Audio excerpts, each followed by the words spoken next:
Hey guys, what is going on? Welcome back to another live, the Jamz. Another live Jamz, episode 13. I hope, no, 23, not 13. I hope everyone is doing well. Let me know if you guys can hear me. Volume's all good. Picture looks good. Hope everyone is having a fantastic weekend.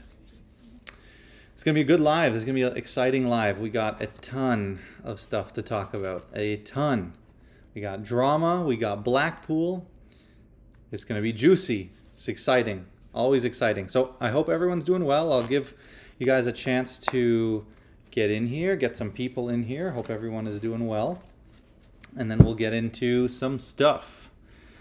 Yeah, I've been good. It's been busy since getting back from Blackpool. You know, it's been quite busy. Let me just make sure we got some volume. 1 second. But yeah, it's been so busy since getting back from Blackpool. You know, with just getting back into the swing of things. It was a lot of traveling for me. Yeah, I've been good. Okay, we got volume good. Okay. Yeah, it was a lot of traveling for me. Yeah, but it was an amazing time. I got a whole bunch of stories I want to share with you guys and let you know that. Hopefully you've seen by now my sort of convention breakdown, my convention review that I made. Really proud of that video. That was a lot of fun to put together, but took a lot of work. And yeah, it was it was a great time at Blackpool. Traveling, I had some issues traveling, so on the way there, so I'm flying out of Toronto, and so we had a huge snowstorm that started around 3 p.m.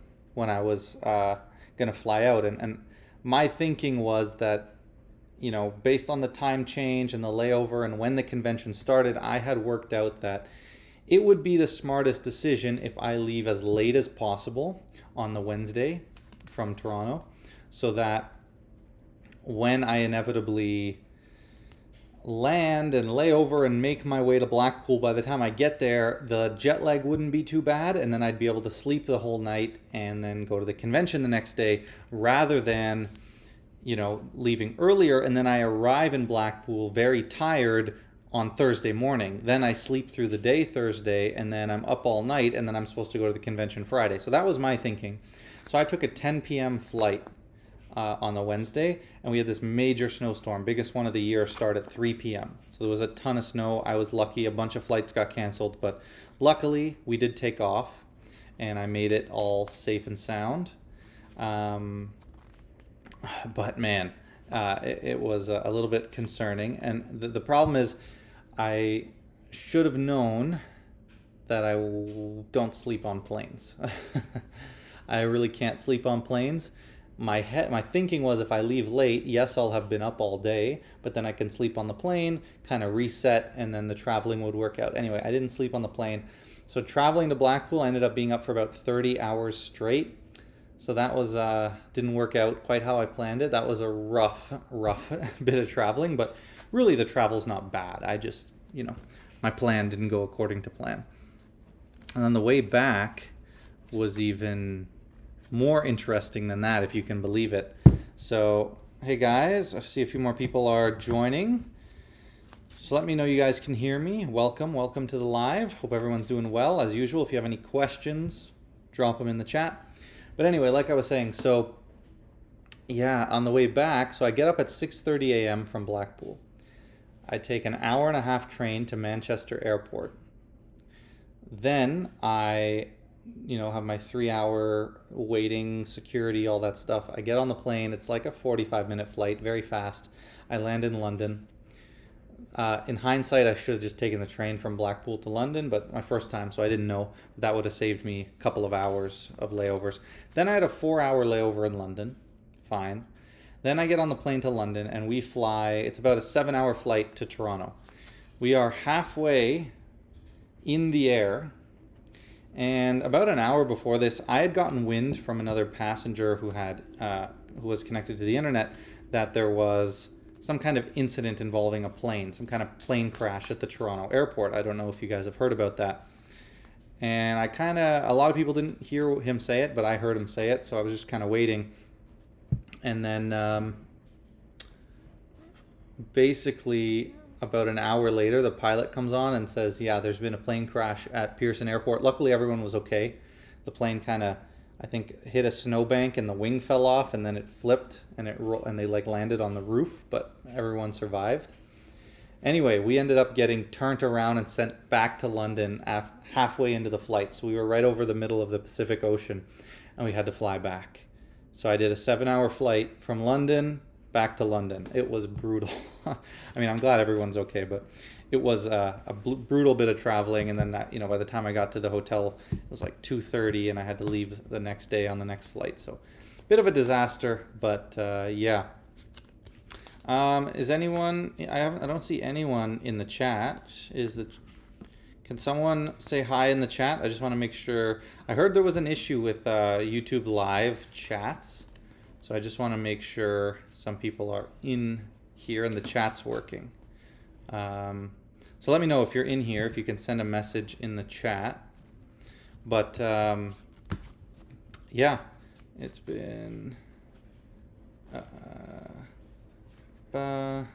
Yo, hey Chris, what's going on? What's going on? Atlantic? Is it Atlantic? Yeah, it is Atlantic. Yeah, of course. Yeah, okay. No, you're right.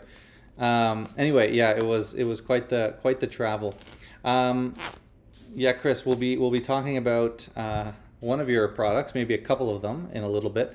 But if you guys saw my Blackpool review, that was kind of, I won't get into too much unless anyone has any specific questions sort of about the convention itself. I think I kind of did a pretty good job of breaking that down in my last video. Covered a whole bunch of stuff about the convention, the best shows. It was an amazing convention, my first Blackpool, but I really, really enjoyed it. Had an absolutely fantastic experience, and it was a blast. Like, the shows were a lot of fun. The lectures were good. I saw a fair amount of lectures. The dealer hall was fun, and then just the jams and the Ruskin, and getting to meet a bunch of people that either I knew on digitally online or that I wanted to get a chance to know. That was really nice. So getting that whole experience, I'm definitely planning to go back next year. As of right now, if it all works out, and hopefully this could become a yearly thing, because I had a really good time. And it's what I really like. That's unique is you kind of get that experience of people who, when you're in kind of a niche interest or a niche hobby or interest, we'll say, like when you have a niche interest, having people who, when you have a big group of people who share the same interest and you all get together, it's a really unique feeling, right? Because you don't kind of get that anywhere else. And normally you're very much isolated because it's such a niche thing. So doing the whole Blackpool thing, the convention was a great time. I had a really, really good time doing that, and it was just a blast. It was really exciting. I enjoyed the whole thing. Okay, so I'll just wait a few more people in here. I don't know if this is the best time to stream.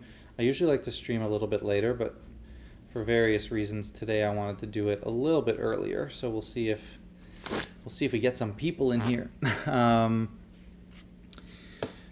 Okay, so what else did I want to talk about? So yeah, questions, if you have any, drop in the chat. I'll answer anything and get to all that.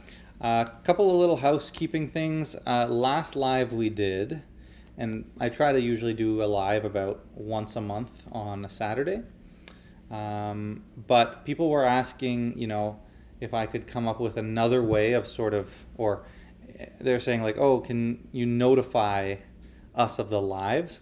So what I usually do is post on the community tab. So let me show you where that is really quickly.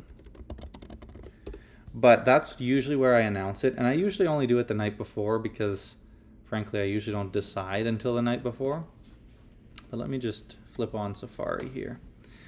So if you go to the channel and you go to posts, it's not called community tab anymore. They changed it to posts.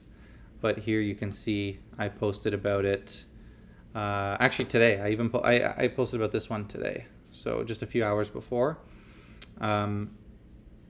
And yeah, also on here is the membership. I always like to mention the membership. Posted a new video yesterday. This is a really cool effect. It's sort of like, oh, what did I describe it as? I made a post about it, but it's basically a little sort of way to enhance any routine that you already do. Any sort of just simple reading, right? Like, oh, think of something, billet peak, whatever you do, here's a reading. This is a great way to enhance that and make that kind of draw out the reveal, make it more exciting. So this effect called Dead, and I've added some really nice touches and spins to it to improve it and make it a whole lot more practical. But yeah, if you guys are interested joining the Mentalist tier of my membership, you can join by going to the membership tab or the links up here and get access to dozens of videos. You can see all of these videos are out right now. We just hit episode 30, so there's over like 30 effects on the channel, so that's pretty cool. But yeah, if you wanted to get notified about the lives, that's usually where I do it. So the reason I bring that up is because some people in the last live were asking about emailing, and I thought that was a good idea. So if you are part of my email list, which you can join on my website, I've sent out an email before this live, so I'm going to start doing that, kind of announcing it also in that way. So if you don't want to miss the lives, that's a good way. And then also just turning on the notification bell on the channel is a great way to always get notified, so you won't miss any lives. So yeah, if you guys have any questions, drop them in the chat. Card magic, mentalism, life, anything, happy to help.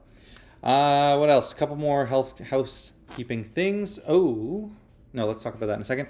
I'll also mention private lessons. Private lessons linked in the description if you guys want a private lesson. I had a couple lessons this morning, and they're always a blast, and it's kind of the best way for getting help. I think they're really kind of the best value in Magic, getting one-on-one lessons from myself, card magic, mentalism related, whatever it is, PROPLESS, mentalism, the cull, those are some of the things I talk about the most, so bottom deal, stuff like that. But really anything, putting together routines, helping you with your acts, whatever it is. So if you're interested, links in the description. But, so we talked about that, we talked about that. Okay, so I finally received John Kerry and Friends Volume 3. Let's get a good shot of that. Hey Dave, what's going on? Welcome to the live. So this is John Kerry's new book. Kara, hey, what's going on? So this is John Kerry's new book, John Kerry and Friends Volume 3. So I was speaking with John, because this came out around Christmas time. I was speaking with John at Blackpool. John's a good friend of mine. And I told him, hey, I haven't got my book yet. So he ended up sending me another one. I think it got maybe lost in the post. Anyway, I've written up a couple of pieces of material for John in here. So there are a couple of effects you can learn if you like my stuff. There's a lot of great stuff in here, very practical stuff. That's kind of John's style. So here I have 3 effects written up. A really great little card effect. I won't spoil it, but there's a great little card effect in here. There's a piece of PROPLESS mentalism, my Hurricanes effect, and then a effect that I've never taught anywhere, an exclusive, which is Roller Coaster. This is an effect maybe you guys have seen me perform on the channel. The effect is extremely unique. It's basically an effect where the rest of the audience thinks that we're all tricking one spectator. So they're going to kind of think they get a peek behind the curtain as to how this trick's going to happen. And you do this really unique plot, and the plot's basically like, hey, magicians normally say, you know, did you feel that when something happens? And that actually doesn't make a lot of sense, because if you think about it, you shouldn't feel anything for real magic to happen. So for example, if I placed a card in your hand and I had you close your eyes, and then I said that card's going to vanish, and you feel this, right? You feel the card being removed, you feel it scraping along your hand. Well, now if you open your eyes and your hand's empty, it's not a very good trick because you felt something. But if you closed your eyes And then, you know, I said the card's going to vanish. So when you open your eyes, imagine the card was actually gone and I didn't feel anything. Well, now that's where the real magic lies. So that's kind of the plot. So now you're going to give a demonstration of that. And the main spectator is going to close their eyes. Everyone else in the audience is going to be watching, and they think that you're tricking the spectator. So for the first phase, they actually see how you accomplish the effect of this, you know, that you're doing on the spectator. And then in the second phase, it's kind of a magician in trouble. So they think they're still in on it, and then something goes wrong. And then the third phase, you just kill them with realizing everyone is kind of almost got like this neat dual reality built in, but the method's not dual reality. It's very simple, really, the method, but it ends up hitting them with a signed card to pocket where the spectator just opens their eyes and there's a card in the pocket and everyone else thinks it should be a different card. And anyway, you may have seen me perform it. I've performed it in a few street magic videos, but I've written up that. This is the first time I've published that effect in here, roller coaster. So a lot of really good material in here. Some of the other contributors. So John obviously has, you know, what's this? 1, 2, 3, 4, 5, like 9 effects in here. So John's stuff is always good. Oliver Meach. Who else do we got? We got David Regal. We got a bunch of people I don't know, but Luca Volpe, Mark Paul. Go check out Mark's section. There's a really cool A.C.A.N in there. Phil Smith. So anyway, there's a lot of good stuff. So I would recommend you can get this book directly from John. You know, I don't have any affiliation in terms of getting any kind of kickback with, I guess I have an affiliation because I wrote a chapter of the book, but I don't get any kickback or anything. It is just a good book. It's really well printed, really nice. So I would recommend checking out John Carey and Friends Volume 3. If you want to learn some great effects from me and others, great book, really good book, really well made, really, really nice. I'm glad to add this to my magic shelf and start to read through it. And by the way, there's all kinds of different material, cards, coins, mentalism, probably other stuff as well. So great book, would recommend. We got a lot of stuff to talk about today, guys. We have drama, we have Blackpool. So if you guys want me to get into anything specific, let me know. You know, I'm happy to dive into anything. If you have any questions, card magic, mentalism, you want me to teach something, whatever it is. But I got a couple of things I want to chat about at some point. So yeah, what else do I have to say about Blackpool? If you can make it out to Blackpool, I would recommend you give it a try. It's really a good time. You know, some of the shows, man, Jack Rhodes' show was so good. I was not exaggerating in that video that I made. If you guys saw it, my Blackpool review, I would highly recommend checking that out if you want kind of a synopsis of what happened in Blackpool. But man, was Jack Rhodes' show it's just so unique, right? The way that he combines his sort of modern style, like almost like you feel like you're watching a YouTube video, one of his videos, and he's doing things where he's talking to, you know, he has like the version of himself on the big screen, the pre-recorded version, and he's pretending to talk with him. So everything is so well scripted that it's just amazing, because if he like even misses a beat, it's not even just about the beats, like the things he says, there'll be like callbacks, like in a comedy show later. Like there was this great bit where he calls his past self, and then there's a phone call with his future self, and then later you're the future self calling the past self. His cups and balls thing was super cool. I won't really spoil too much, because I think if you get a chance to see that show, you know, let it catch you by surprise. It's just a beautifully executed, beautifully done show. I was hooked the entire time. Very funny, you know, one of the best shows I've ever seen. It was just incredible. Chris, I'll be going next year for the A.C.A.N stand representing A.C.A.N USA. Great, Chris. Can't wait to finally meet you in person, man. I'll be seeing you there. Yes, Dave, I'm going to Blackpool next year. That's at least in the plans. Obviously tickets aren't out or anything yet, but it is in the plans. I'm planning to go back again. So, yeah. So, tricks at Blackpool. There are a lot of good tricks, man. I loved a lot of the stuff on the different stands, the João Miranda stand. I was almost the first magician in history not to buy anything at Blackpool. I mean, you guys know me. I'm very picky when it comes to Magic. Am I going to Magic Live? I don't think so, but you never know. I'm not planning to go to Magic Live. Yeah, I'm just super picky because there was a lot of stuff that I saw that I'm like, wow, that's so good, but I would never perform it. Like, it doesn't fit my style. And then there was a bunch of other stuff that it was like, wow, you know, that was really good, but then I kind of get a sense of what the method is, and I'm like, I just wouldn't perform it because of the method, right? Like, we'll talk about Atomic Deck in a little bit, but I think that kind of falls into that category a little bit, just for me personally. You guys know I'm a minimalist, right? Like, my everyday carry is literally this: Sharpie, billets, cards, and a phone, right? And it takes a lot for me to add something into that, just because I can generally perform what I want to perform without needing any extra stuff. And like, I'm just not like a visual magic person. You know, I love cards and mentalism. And so I don't do a lot of visual stuff. So then there's a lot of visual tricks that are really great, but it doesn't fit me, right? The stuff I do at gigs and when I'm performing.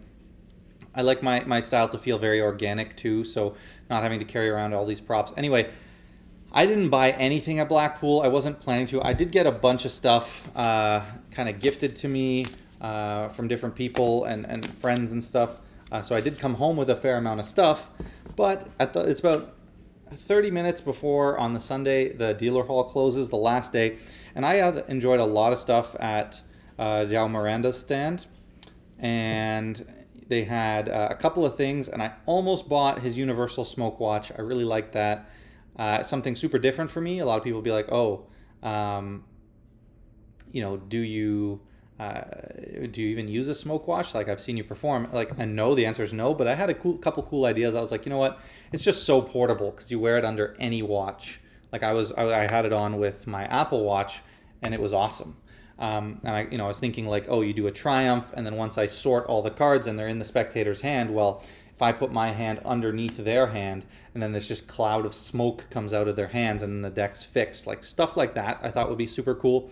I still might pick it up, but I ended up deciding on his other product, which is the only thing I bought at Blackpool, and inevitably was Trick of the Convention for me, which was, if you see my video, this is not a big surprise, but it was Heavy Metal by João Miranda, Chris James, and Luca Montoro. Yes, but so Chris, I think you're probably still in here. I really like what you did with Heavy Metal. So let me show you guys what Heavy Metal is first. So Heavy Metal comes with a couple of things, but the main thing is you get this key, and then you have some AirPods, right? So these are your AirPods. So Heavy Metal is just the key, okay? So you have your AirPods. So these are just my AirPods, right? And what you can do with Heavy Metal is make it look like, if you can hear that, but if you just come at the right angle with the AirPods, you can actually get the key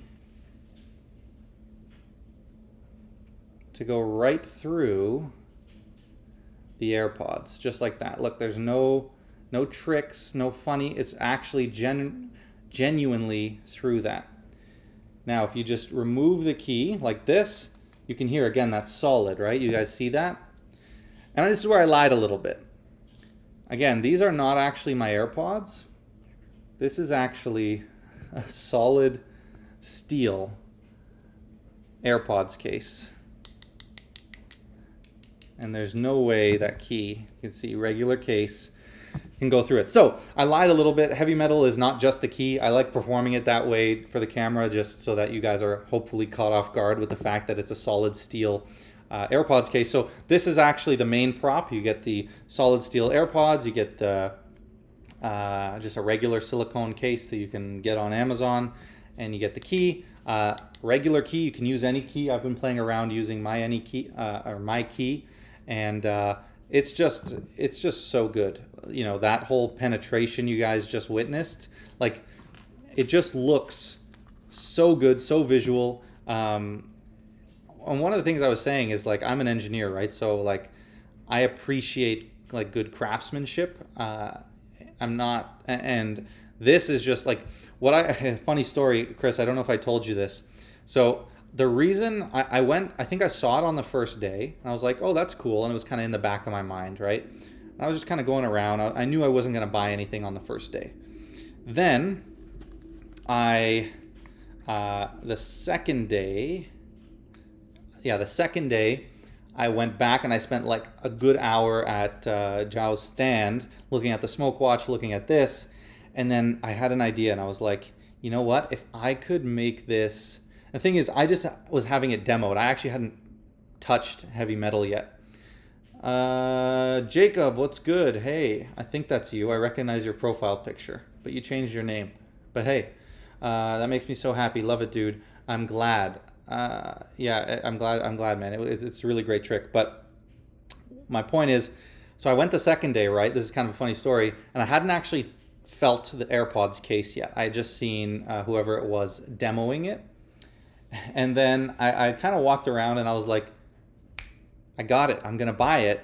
Because again, for me, everyday carry, all this stuff. So recently I've been, again, my everyday carry is very minimal, but I always have my keys on me. So I'm like, oh, great. If I just put this key on my keychain, or then I thought, you know what, I could just use any of my keys because it's a regular key. So I'm like, perfect. I don't even need this. I'll use my key. And then my idea was to attach some kind of little key ring to this so that I could hang this off the keychain too, and I was going to carry it around. So I'm like, yes, I'm going to buy it. So I go day 2, I get to the stand, and I'm like, let me play around with it a little bit. I'm going to buy it. I'm going to put it on my keychain. I pick it up, and I'm like, this is just way too heavy. Like, it's just so heavy, which is a great testament to the craftsmanship. And you want that to be heavy, and I'll show you why in a minute, because it just enhances the effect. It's not too heavy to carry. Like, obviously, I'm saying that as like relative to AirPods. It's just like, it's surprisingly heavy. Like, I thought, oh, there'll be no problem with this on my keychain until you feel it. It's solid steel. It's got a good heft, good weight to it. But that enhances the effect when you give this to the spectator, or when you drop it on a table and it makes a huge loud smash, right? And so I ended up deciding, I'm like, oh, okay, I'm not going to buy it because I don't know if I'd carry around this AirPods thing. And then I ended up thinking of another really cool routine, which you guys will see me performing at some point with it. Once I kind of work it out, I have this really cool, actually, mentalism routine with this that I'm gonna do, and that's what ended up selling me on it the second time around, because I'm just like, and that's just a testament to the engineering. It's just so well built that it was just so heavy. I'm like, you just couldn't carry it on a keychain. It's just too impractical. But if I come down for a minute, what I wanted to show you, I'm gonna just move the close-up pad. Let's see, I'll try to do this like this. So if I do it again, penetration, key goes through, right? And then what you can do, if I set the key here, instantly you drop it out like that, right? And it makes that, like, it's literally denting my table. This is a shit table. Don't worry, Chris. I'm not gonna sue you for denting my table. But it's just like that thud, right? That really sticks out. And you can see, like, when you don't take your eyes off of it like that, it's just such a convincing illusion. Because, I mean, it's happening, right? It's just, anyway, it's super well built. Another really funny story. So I'm thinking, right, and Chris told me, we had chatted, he said he didn't think about this issue, but it's actually, I thought about this before I even bought it, which was, how am I going to get across the border, right? Because they have these big metal detectors and x-ray machines, and they're just going to see this big hunk of metal. Now, I figured it wouldn't be an issue, but I figured it might, cause me to get stopped or something. And it did. Of course it did. In Manchester Airport, so I'm going through, and this I had put in my suitcase, and I put it so I could easily access it because I figured I was going to get stopped.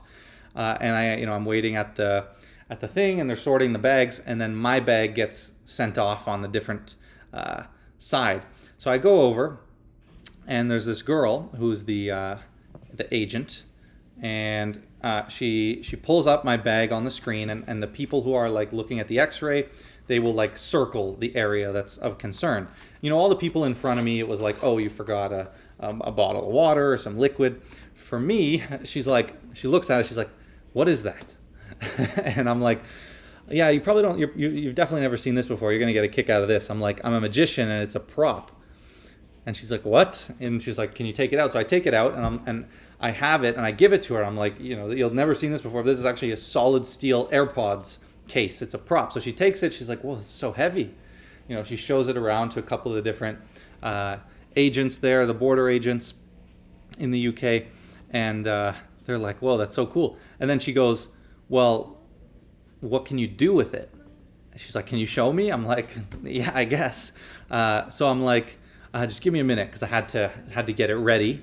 And so she went and she swabbed my bag, and I just turned around, did what I needed to do to get it ready. And then I performed it in front, you know, all the agents are watching, all the people at the airport who are kind of in line. I tried to go quick, so I didn't hold up the line, but I did the penetration, closed it, and then this beautiful moment, I dropped it and it just smashed down on the big sort of steel tables that they have, you know, at the airport in the security section. It made this huge bang. Everyone looked over and they loved it, right? They loved it. It was a great effect, and they're like, whoa, that's crazy. And you know, they all got a good kick out of it, and then I went on my way. So another cool story from Blackpool. Did you catch up with Peter Turner? Yes, yeah, me and Pete, we chatted a whole bunch. Hopefully gonna be working on something exciting for the channel. I'll leave it at that. Keep it a surprise, but yeah, Pete's a great guy. His lectures were fantastic, and we got a chance to chat a whole bunch at the convention. So stay tuned for some things to come, I'll say. I'll leave it at that. Okay, so there's a lot of people in here. Let's get into the fun stuff. We talked about Blackpool. What else did I get at Blackpool? So Matt gave me this magic button, something I've been, you know, I think this is a good trick. I'm curious just to play around with it. Then Chris and James with their new effect merger, which has, I think it's called what, transfer and forget the other one, transfer and surge. So it's credit card effects. So I haven't had a chance to play around with this. I opened it. The gimmicks are really, really well built, and some really cool things you can do with this. I know this, a lot of people were really, you know, talking really good about that. And it's just really well built. What else? We got magic button. We got, okay, and then the last thing is, of course, what you all have come here for, the atomic deck. The atomic drama. So I did not buy the atomic deck. So, okay, let's talk about the atomic deck. I think this might be the next little while of the live.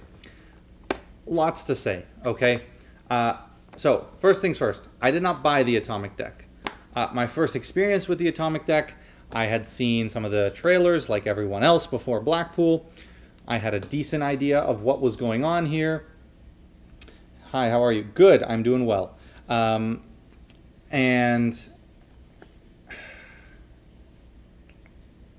okay, yeah, just making sure. Okay, yeah. So Craig went and no. Then on the Thursday night, I saw Craig in the Ruskin, and I was like, hey, I want to see the atomic deck in person. He showed me, worked flawlessly, was really cool. I was like, damn, that's awesome. But again, me knowing the main principle at ploy, the main ploy at I'm using the two wrong words. Oh, me knowing the main principle for this effect, I knew that it was something that I wouldn't perform. I wouldn't, you know, I'm not the type who's ever going to carry anything but a regular deck of cards. You know, that's what my whole almost brand on YouTube is, the minimalist, right? Like, I just, it's not even just because I want to stay on brand. It's just, it's apparently had a nuclear impact on the Magic community. Yeah, well, we're going to get into it all. So I just would never buy a deck to perform one trick. Now, this is cool. You know, who knows? Maybe once in a while it's laying around the house, someone comes over, I might pull this out. I've watched, so that's the first thing to know. I have no affiliation to the atomic deck. I only got it because my good friend David gifted me a copy. I was not going to buy it. I'm glad I did get it, because after everything that went down, I got to check out the tutorial. I haven't watched them all, but I checked out enough that I understand what's going on. I got to play with the prop itself. Chris says, one thing you'll notice with all the releases I've coming out, as you mentioned, I really try to give the best quality possible. Well, if heavy metal is an indication of the quality, man, then I totally believe you. So anyway, back to the atomic deck. Basically, so I was gifted this, okay? I have no affiliation. I will say I have defended Craig in the past, particularly in his beef with that reviewer, Everything Magic Pro, because what that guy did was just ridiculous. And again, it's magic tricks. But so for me, character is always what I'm going to judge people on. I don't care what you did when it comes to magic tricks, because it's just a card trick. It's just a magic trick. I care about your character. And I am the type of person, I wouldn't say I hold grudges. If you like Craig's magic button, just wait till you see what I have coming with John Miranda and Craig. Oh, that sounds exciting. Definitely excited for that, Chris. So the thing is with the atomic deck, I'm always going to judge someone on character, okay?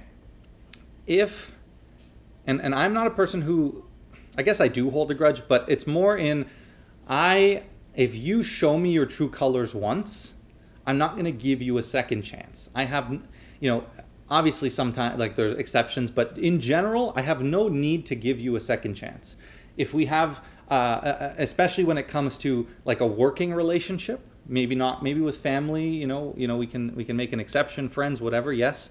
But in general, if you're going to show me your true colors and your character, why should I believe that you're going to do anything else than what you've shown me? Why would you change that behavior, right? If you're someone who lies, how could I ever trust that you're not going to lie in the future? These kind of things. So character is what I judge people on when I make decisions. I don't care what you've done, what you do. I look at your character. And if we look at someone like Craig, there's, I'm not talking about his character in magic, right? I'm not talking about all this stuff. People are going to bring up red and say, oh, there was okay, that was a mistake, right? That was an error. I can see how that can happen with anyone. When there's so much out there, you release something, you don't realize someone else already released it. Yes, you should have done more due diligence, but it's a mistake. So I'm not talking about that, because I don't believe it was his intention, right? It's about intention and character. I don't think it was his intention to rip that whole thing off. Why do I bring this up? Because today, when you look at Craig and what he's done for the community, it is positive. He's putting out 27 videos a week, burning himself out, putting out helpful content for magicians, has a fantastic YouTube channel. He puts out all kinds of effects. Now, they might not all be good in your opinion, but again, you see the value that he's bringing to the community for nothing. You see how he comes across in his videos, and you can make up your judgment. I have met Craig. I met him for the first time in person at Blackpool. But again, we don't know each other outside of that. I don't even think he knows about this YouTube channel that I have. So I'm bringing that up because I don't have any need to defend Craig or Lloyd or anything else. Me and Lloyd are friends, I guess, but we met again at Blackpool and we've developed a bit of a relationship there. But I have no need to defend, especially I have no need to defend this because I wasn't even going to buy it, right? I literally just happened to have it as a gift thanks to David. Bottom line is, the point I want to get across is I don't care about the magic side of things at all. All I care about is what you show me as your character. And as a mentalist and someone who uses psychology and character traits and these kind of things and who has studied that a little bit, I would like to think I have a decent read on people's character. So, why do I bring all this up? I'm just trying to give you guys a baseline as to where I am coming from when I think of all this. So let's start with my thoughts on the atomic deck itself. So again, my first time seeing the atomic deck was Craig performing it to me in the Ruskin on the Thursday night. The second time I saw it was the Friday. I watched him dem it to some kid, and I filmed it. Both times it looked really good. Then, who did I talk to? I think it might have been David, my buddy David that I talked to, who gave me this. Because he had it beforehand. I don't think it was David. It was someone. So at that point, and I'll try not to expose too much. I know Craig has pretty much exposed it all on his channel, which is, totally fine. It's what he wants to do. It's his choice. But I'll try to just, if you know kind of thing. All I knew was the RNS, right? I knew it uses some kind of RNS. That's what I knew going into it. And I kind of could see how if you had a card in a position and sort of like the quantum deck, if you, dealt doubles or singles, you could achieve certain cards at certain numbers. I didn't realize until I think it was David that I talked to that there's a lot more going on in this. There's I think we all know now that it's there's more than 52 cards, right? And so that was awesome. The work into the stack and all the mathematics. I'm an engineer. I love math. So thinking about that and realizing, oh, there's multiple of the same card and how they went about covering all that, really, really smart. Then I heard, oh, it's a 90% success rate. And for me, that's awesome because 90% of the time, or 89, whatever, you're going to be able to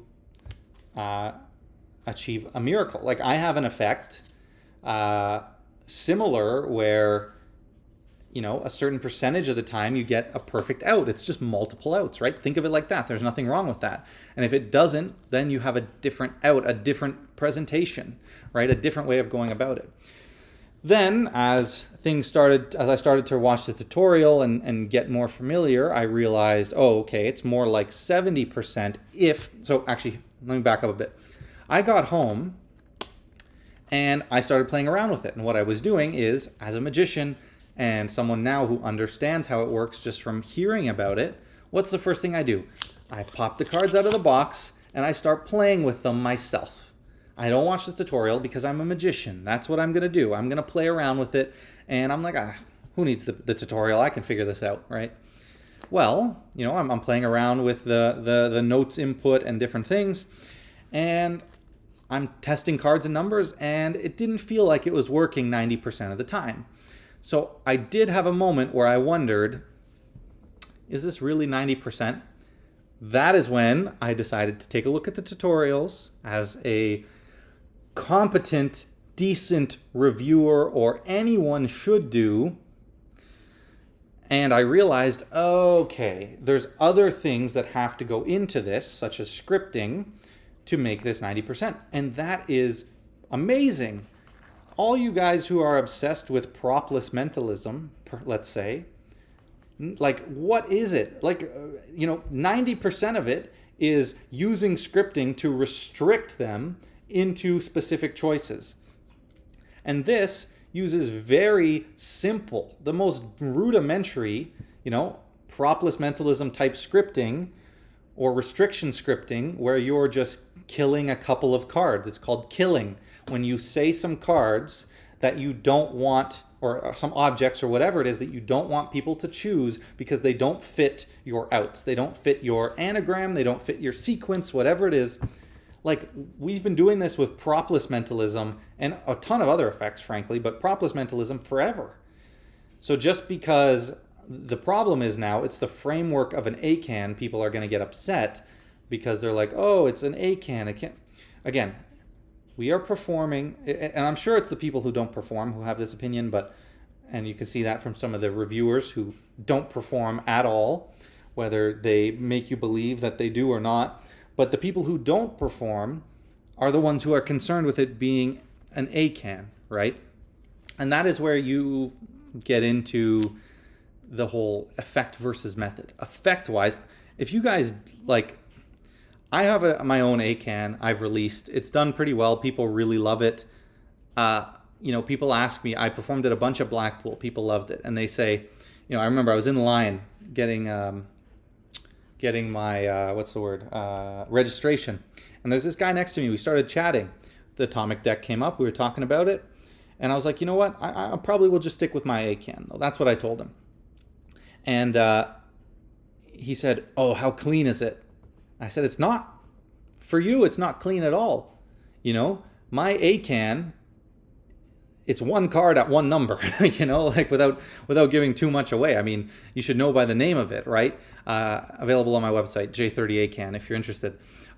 There is a lot more customizations you can do for your own presentation. It doesn't have to be that for you, but there's not. But the effect it has on the spectator because of that, because of all the scripting and how it still feels like it's any card, any number. And then, because it's not, everything you can do because of that with kicker endings and things, blank decks, whatever, it just knocks spectators will freak out way more, frankly, than, this will get really good reactions, and it will, because it's very, hands off, but it's still just an A.C.A.N, whereas if you can add the kicker ending like my A.C.A.N, it's going to take it up a level, in my opinion.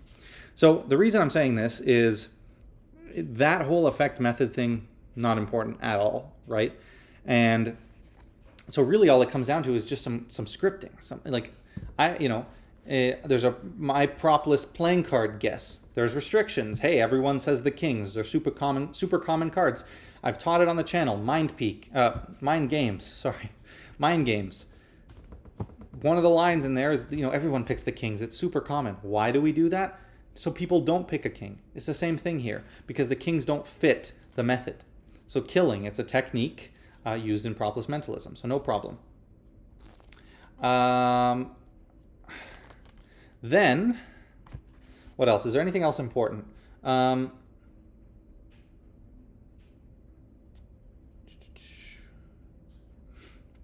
Reed, so would you say that for people like me with little to no experience in mentalism and don't work with equivoke much, the trick hitting 70% might not feel like a very successful A.C.A.N? So what I would say to that is, I think the ad copy for a magic trick, in my opinion, and it's tough. Look, I don't think you should lie. There shouldn't be anything that's an outright lie. That's wrong. At the same time, you have to advertise it. And if I just, with this it's different because it's a prop. So you could be a lot more honest, and it doesn't matter because people still need to buy the prop to do it. Whereas something like mine, which uses a regular deck, I have to be a little bit more thoughtful with the advertising, just because, you're protecting a method rather than a prop. But it's part of the method, right? It's part of the trick. Part of the trick is using the scripting. That's how they got it, because they could have added another 52 cards. It could be in a 156 card deck. And then maybe they would have got rid of some of that. But again, then you're losing out on something else. So they made what I think is the right decision to introduce the killing and the scripting restrictions. And I'm coming at it from a mentalism perspective, but even if you haven't, it's very simple, right? I don't think, you're right, it was advertised as the Burglass effect, all this, which, I could advertise my A.C.A.N as the Burglass effect if I wanted to go at it from that angle, because to the spectator, they can deal the cards. It's the deck's out on the table the whole time.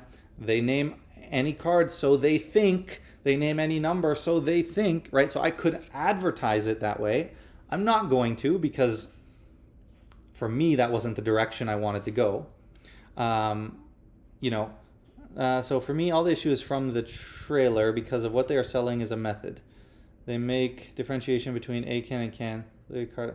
So I understand, but I understand what you're saying, but I never understood the obsession with A.C.A.N versus C.A.N, because it's about the effect, right?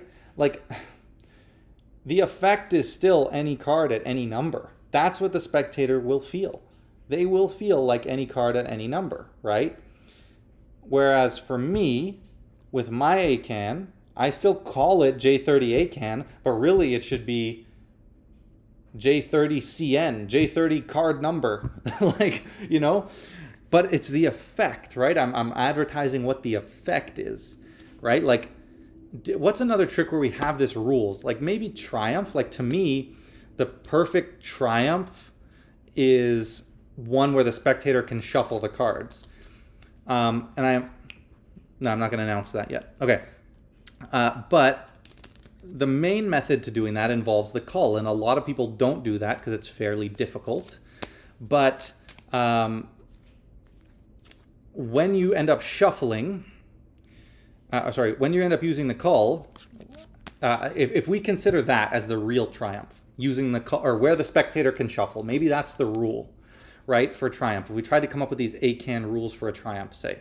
So the spectator has to shuffle. Well then, let's say the only method is the cull. It's not, but you know, you can use a gimmick deck, you could use the double facer deck or something, but let's say that's the method, okay? Now, if I created a slop shuffle triumph, is it not a triumph because it doesn't meet that rule of the spectator being able to shuffle? No, because the effect, which a triumph is just the effect. If you zoom out, it's cards are mixed and they straighten themselves out. A.C.A.N, card is named, number is named, cards are dealt to that number. It's still an effect. It's the effect. It's not what the method is. It's not the restrictions. Restrictions are just another part of the method, right? Let me see a couple of comments here. It's been said that I don't bought it because the external life, in my opinion, is awful. I don't know what you mean by external life. Maybe, I'm assuming it's a typo. Great thoughts. They released a crib today. Craig on his channel, I jammed for 50 minutes. Yeah, Chris, I saw that video yesterday. I watched it. Very cool. So they are releasing a crib. So again, the phone thing is just even more crazy to me, where like it's people are complaining about the phone when it's perfectly justified. You guys need to watch my justifications video. Go watch it. How to Make Your Magic Better, episode 15-ish, about justifications. The message of that video is you can justify anything. And it is true. You can justify anything you want. I've talked about this example, the broccoli example, right? If you're a mentalist and you tell someone the only way you can read their mind is if they eat a piece of broccoli from this bowl. If they don't do it, then you can't read their mind. That is the premise you're presenting. That is your process. So now, you've basically just said, look, as a mentalist, I can't figure out why, but for some reason, whenever I have a spectator eat a piece of broccoli, it just works for me. And I can jump in and read their mind, right? The thing is, people will do that. Like, people will stand on the table, spin around, jump, do a backflip if you tell them to, if you justify it properly. You could justify having someone eat a piece of broccoli from a random bowl if you made it believable enough and scripted it in and had a reasoning behind it. It's not that spectators are dumb, but it's that if you're a good performer, you pull them into your world and you direct the performance. Oh, my man, Chris. Thank you for the super chat. Much appreciated, man. I really, really appreciate that. Thanks for all your support. All you do in the magic community doesn't go unnoticed. Really appreciate that, my brother. Thank you so much for everything, man. I appreciate it for the stuff you sent me. I am working on that Big Chip video, by the way. I have a pretty cool idea with it. I just haven't had a chance to film it yet with Blackpool. And Heavy Metal, guys, if you haven't checked out Heavy Metal from Al Miranda and Chris James, highly recommend it. Anyway, let me read a few more comments. Because what you said is a fresh perspective. To someone like you, using scripting to guide the spectator seems straightforward, and your perspective is the first I've heard from this POV. Yeah, it's just part of the method, right, Jacob? Like, it's not something to be worked up about. It's just part of the method, right? The method is 70. We get 70% of the way there with this, and the rest is like, okay, think about it again. We'll use PROPLESS mentalism because I think it's a perfect parallel. Let's say you want to do a month divination, so a birth month divination. So the first thing right off the bat is, hey, I want you to think of the month you're born, and right there we're restricting the piece of information to 12 different options. Now, how do we get halfway there? How do we get 50% to the month they're thinking of? Well, maybe we say, I want you to imagine you're in a place with very contrasting seasons, and imagine what the weather would be like in this moment. And then you say, right away, I see you're somewhere, you're getting your jacket out, right? You have a jacket on. And whether they say yes or no, that's going to cut it in half, right? You'd figure out what the warm months are and the cold months. Right now we're 50% of the way there. But now we need another method, right? 70%. The rest of the method is scripting. So in this case, 50% is that first ploy. Now we're down to 6 outs. Let's say the 6 outs are, just to keep it simple, we'll go August, September, October, November, December, and July. Okay, so July to December. Okay, well, let's see. Maybe let's just do something simple. We'll use an anagram. So that's going to get us down from, so what October, November, December, September, August, July. Okay, so let's use the letter E.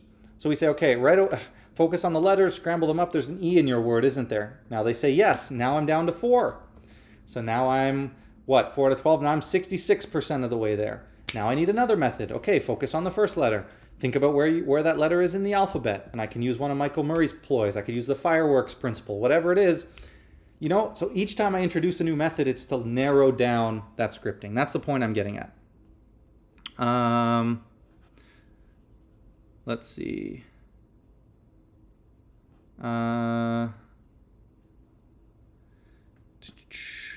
If you start saying for the spectator, then you give it a cut and do it right in the moment they don't remember. Yeah, exactly. You could totally get away with that. You're the reason I know the cull. My favorite sleight in all of magic. Thank you, Chris. I agree. Cull is the best. For me, it's the same. I perform Danny Doherty's A.C.A.N because I love it. It's a selected card and you force the number. Fantastic. That'll totally work if it's if it's a good force and all that. It's literally for sale to magicians. I completely agree. It's in Escanio. I'm from Spain. Outer Life. Okay. I prefer using the phone. I agree. I prefer using the phone over the crib as well. Got a bunch of comments. Craig's latest video, he shows the footage from the Burglass performing an A.C.A.N. We asked the spectator to change their number twice. Yeah, I saw that, right? Like, it's just ridiculous. I don't understand the obsession with the A.C.A.N. because, again, it's the effect. Like, my J30 A.C.A.N. So remember, let's say those 5 stipulations about an A.C.A.N. Okay. Any named card, any named number, spectator deals, cards are out on the table, never touched by the performer. Let's say we go for the Burglass effect. Well, most versions of the A.C.A.N., like let's say A.C.A.N, allows the card and number to be freely named because we have arbitrarily assumed that those are the things that have to happen in every A.C.A.N. Then, but you think about A.C.A.Ns, okay, but the cards aren't on the table the whole time, and the spectator can deal, but the cards aren't out on the table, and the performer touches the cards. Now he's come up with a great way, and people think this is the Holy Grail. He's come up with a great way of masking these two, but they're still there. Atomic deck. Okay, fine. Well, actually, before I get into that, my A.C.A.N, J30 A.C.A.N, I looked at it from a different perspective. Everyone says the card and the number have to be freely named. That's what most people say with any A.C.A.N. But what if I keep these other 3 things super clean? So for mine, the deck is literally in the spectator's hands before the routine even starts. Here. Now we're going to, name a card, name a number. So in their hand, never touched, and they deal. As fair as can be. And then there's some restriction on the card and the number. But again, I've covered it in a very clever way where they don't realize there's restriction. It feels completely fair, right? If you want to see me perform this at Blackpool, go check out Nemid Phoenix new YouTube channel, Magician Levels Up. There's a live performance of me doing it there, and I'll be posting that on the channel on Wednesday. But it's still an A.C.A.N, right? Because people feel like any card. Feel like any number. And that's the idea. I came up with a brilliant A.C.A.N with my buddy David in our private lesson this morning. I'm going to teach a variation of it on the channel soon because it's just so damn good, but it explores that idea. So I never understood that. The phone, completely justified. You can justify anything. And we'll get into the quality of the deck in a minute. I'm just going to read a few more chats. Maybe if the ad copy didn't make extreme promises and create workaround from the phone, it would have been as much criticism. You know what I think the problem is? I think, yes, there's some people who take things so literally and they look at things from a magician's perspective. So many people do, because I don't have a problem with that trailer. They took the Burglass, The only thing that I think was misleading is the rough and smooth thing. But it's a marketing ploy at the end of the day. Like, I saw through it because I knew there was still rough and smooth, and they said no roughing spray. Yeah, that's a little bit shady, deceptive. I don't even think Craig probably wrote that. As far as I know, I saw a comment of the guy from Murphy's who said, I wrote this in the ad copy. He said, because I struggle with rough and smooth, but this works really well for me, so I wanted to emphasize that people who normally can't use rough and smooth can use this deck and have no problem. I didn't want them to just shy away because they think it's rough and smooth right away. I think that's kind of a lame excuse, to be honest. I think they shouldn't have advertised that one thing because it's kind of like, okay, no rough and smooth spray, but it's still using it. And if someone, that's the only thing. If they want to advertise it as the Burglass effect, they can. I think it's just an angle, right? It's an angle. And it's an angle that's going to stir up some controversy, though. They know going into it. The other thing is it's Craig. People hate on Craig. So that's the other side of it. And then you have absolute tool reviewers, straight up clowns. Okay? I told myself I wasn't going to get into it in this live. I'm going to try to avoid it. But you have an absolute clown who makes a review, ridiculous review, didn't watch the tutorial, doesn't know what he's talking about. This guy doesn't perform. He doesn't know what it's like in the real world. Absolute clown. Put out a ridiculous tutorial, okay? Ridiculous review, okay? Like, again, this all comes back to character. I'm not going to say too much. Think about the people you guys watch and their character and how their character comes off, not just on camera, because cameras are when the acting comes out, right? Cameras are when, hey guys, welcome back to another video, right? Live streams, yes, I'm still a little bit more energetic. I was a little bit tired today, but it's harder to keep the veil up. These guys who aren't doing the live streams, these guys who sit in their little bachelor apartment and film the same card trick over and over, or not the same, but the same card tutorials over and over and over, providing just reading a book. Okay, let's teach this one today. Let's teach this one today. Not teaching you the real things that are going to work, just putting out content to put out content, not teaching you the theory, not giving, and then never reviewing a product in their entire life, decide to make a review, okay? Why? Let's use a little brains here, right? Makes a review, trashing a product, without watching the tutorial. That's the craziest thing for me. Without even giving it a fair shot. So it's not even a review. It's a hit piece. Why do people make hit pieces? Clicks, right? Now you go look at the previous videos. You go look at this video. Go look at the views. Go look at the comments. I'm not telling you this. It's right there for you to go see. It's right there for you to go see, right? And then going and I said I wouldn't get into it, but it's just like clown show, an absolute clown show. Buying something because you say, I was fooled by it. Then when you see the method saying this, saying it wouldn't fool anyone is just utter ridiculous. Contradictions. And then not even having the wherewithal as a man to stand on business and stand on what you say, reel it back, and then say we need to stop hating on people, which is absolutely true. You guys know I'm the #1 advocate for, let's be nicer to each other. I made a whole video on it. But walking it back and then saying in the video we need to stop hating on each other when you just made a hit piece, attacking this particular thing with unfounded claims. Ridiculous. Absolute clowns.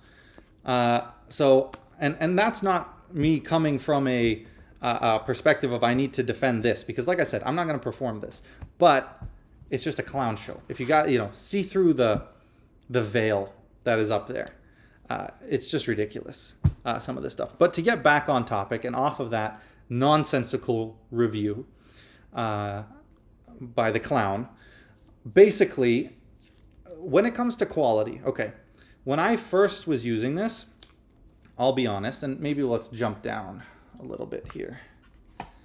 I was struggling with that first card, okay? The problem I was having in particular was that when I would push, I would get not the one card. But I've since, as you can see, I've pretty much worked it out. The other cards, the first one seems to be the hardest for me. And the reason being, guess what I didn't watch? The tutorial. Once I watched the tutorial, I understood the techniques and the methods to the dealing and all of that, and how it works. And the cards after that are a lot easier to do.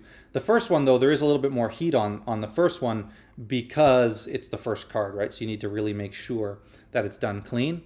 For fun, so yes, the cards are flimsy because they're thin.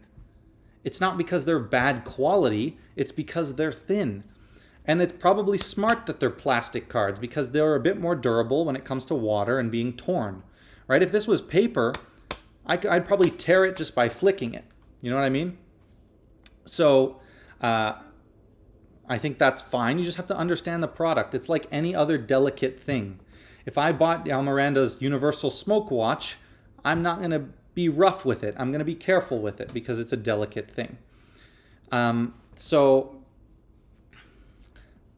did I want to show? You know what? Let's try a performance. I have never really performed this. I know how it works. I'm going to try it. So I'm just going to name a card and a number unless someone wants to. I'll talk a little bit more if someone wants to name a card and a number.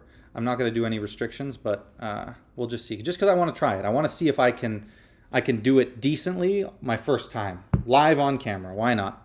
But yeah, I definitely think, like, and Craig said, if you clean in between the cards. So I think I definitely just need to put a little bit of water and clean between the first two. But I was playing with it last night, and it's a whole lot better getting that double and all that. Again, for those of you who are joining late, I am not advocating for or against this because I'm telling you guys that I would not perform this because it doesn't fit my style as a minimalist. I'm always going to carry a regular deck. I'm not going to carry one deck. But all the problems that people are saying, phone, we address that. Nonsense. Any card at any number, restrictions, we address that. The changing the mind thing, I think, kind of fits into that. But again, if you're a decent performer and you just follow what Pete and Craig talk about, they literally lay it out for you. Quality, I think, again, if you understand that it's a thin deck of cards, then it's just like any other thin deck of cards. There's no quality issue. I mentioned I've had some issues with with the roughing spray between the first cards, but it works flawlessly with the cards further down.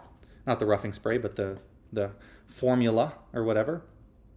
It works flawlessly with the others. I just have a bit of issues with my first one. It's also because I damaged this card a little bit as well. That was my mistake, right? And so let's just try, let's try my favorite, Jack of Hearts, which actually I think has a pretty high miss rate, I remember. And 30. Let's see if that works. Nope. Jack of Hearts and let's try this. Okay, so let's try this. Jack of Hearts at 22. All right. 1, 2, 3, 4, 5, 6, 7, 8, 9, 10, 11, 12, 13, 14, 15, 16, 17, 18, 19, 20, 21, 22. Right? Like, it's really easy to do. That's my first time performing this effect. No lie, first time. And again, examinability. This could absolutely 100% be examined by a layman. Like, look, it spreads. It looks totally just like a normal deck of cards. Yes, it's a little bit flimsy, but it just feels like plastic cards, and a layman don't know that. I mean, again, I'm not trying to do a marketing pitch. I just can't stand the dishonesty with stuff like this. It just doesn't make a lot of sense. Like I said, I have no reason to defend this thing. I'm just telling you the way I see it. I think the claims are unfounded, and again, it comes back to character for me. You look at the character of the people who are leaving these reviews, the negative ones. Why is it that all the people with a rough track record have putting out the negative reviews, right? It just doesn't make a whole lot of sense to me. Anyway, if anyone has anything else to say on the atomic deck, go ahead, but I think we'll wrap it up there. That's pretty much my thoughts on, I think, most things. I mean, there's more stuff to say about the clown show, but just be careful, guys. Be careful who you're, you know, who you think is, you know. Anyway, just keep things in mind and just, you know, dig a little bit deeper than surface level. That's all I would say. Let me see if there's a few more things. Okay, I think it's something inherent to do with the community. Lloyd and Craig have pretty high profiles. People expect more and would probably be more critical. I don't know if the high profile means more notoriety, so more haters. I agree with that. Is it possible to send you a magic trick via video in order to get feedback? Yeah, sure. You could send it to me. If you send it to my email, I'm happy. You know what? It could be fun. I'll do it live. If you send it to my email now, rfsleights@gmail.com, I'll do it live. I'll react to it live. If you're comfortable with that, send it now. Nope, that's the wrong one. rfsleights@gmail.com. The phone being the problem, I never understood. It's the most single familiar object for anyone and everyone. Absolutely agree, Chris. For a while, I was using a phone magic to get over my nerves performing because the phone took the heat off me. Absolutely. Funny you say that about the veil and an on-screen persona, because I've always felt you're probably the same on or off camera. I really try to be, man. Like, you know, obviously there's a little bit of a play up when it comes to like, what is good, guys? It is Reed and welcome back to another video. Like, I don't talk like that in person, like the intro, the outro, but I'm kind of trying, you kind of want to try to build like that familiarity, right? Every video, you're used to what I sound like. But yeah, man, like, honestly, I just have no time for this magic trick beef, magic trick drama. Like, no, okay, well, let me rephrase. It's super entertaining. I watched all the associated videos because it's hilarious to me. Like, I'll always look at something like that and laugh and find it funny. But there was some, like, absolute nonsense going on by a couple of clowns. One clown in particular. But, oh, fuck. And, yeah, but you know what? I really try to be, you know, the same. I met a bunch of you guys at Blackpool. You know, the ones of you who came up to me, asked for a picture, you know, whatever it was. It was a pleasure to meet you. I don't know if any of you guys are in here, but you know, hopefully you can attest that I'm hopefully not too different. But yeah, if you guys have any questions now, we'll get into the whatever you guys want. We'll take that for the rest of this live. So I see there's a question about a second deal, so we'll get to that. Let me just run through a few more things. And actually, Chris, one thing on the phone. So I do a lot of magic with the spectator's phone, and like I do the literal most ridiculous ploy, which works. I take their phone, I say, here, open your notes, I'm going to make a prediction, and I will go into their settings, I'll change what I have to do, I'll add a contact, I will download a shortcut, I'll say, you know what, actually, let's do something different instead. And I hand them their phone back. I do that all the time. It's like, it's almost not justified. I just take their phone. I'm like, oh yeah, I think maybe you'll go for this. Meanwhile, I'm in their settings, deleting all their credit card, stealing their credit information. No, I'm kidding. But you know what I mean? Like, that's my point, right? It's like the phone thing is just so overblown and ridiculous. And look, and that's coming from someone who is a billet worker. Like, I do 90% of my mentalism with billets. I don't rely on the phones much, even though there's some great phone mentalism, right? I don't see any real issue with the atomic deck. Don't see a problem using a phone. Majority of people are glued to them 24/7. Agree. How do you do your second deal? I'll get to that in a second.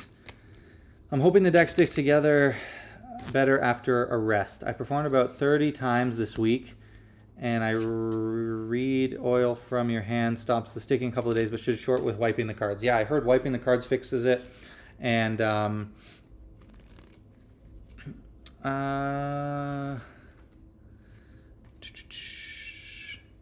and I'm hoping, yeah, so actually, sorry, I found that leaving it in the box and coming back to it like a day later, it was more sticky. I recently got into thumb writing. Okay, I'll talk about thumb writing in a minute, and then I have a trick that I do that kills. I think you'll like it. Let me explain.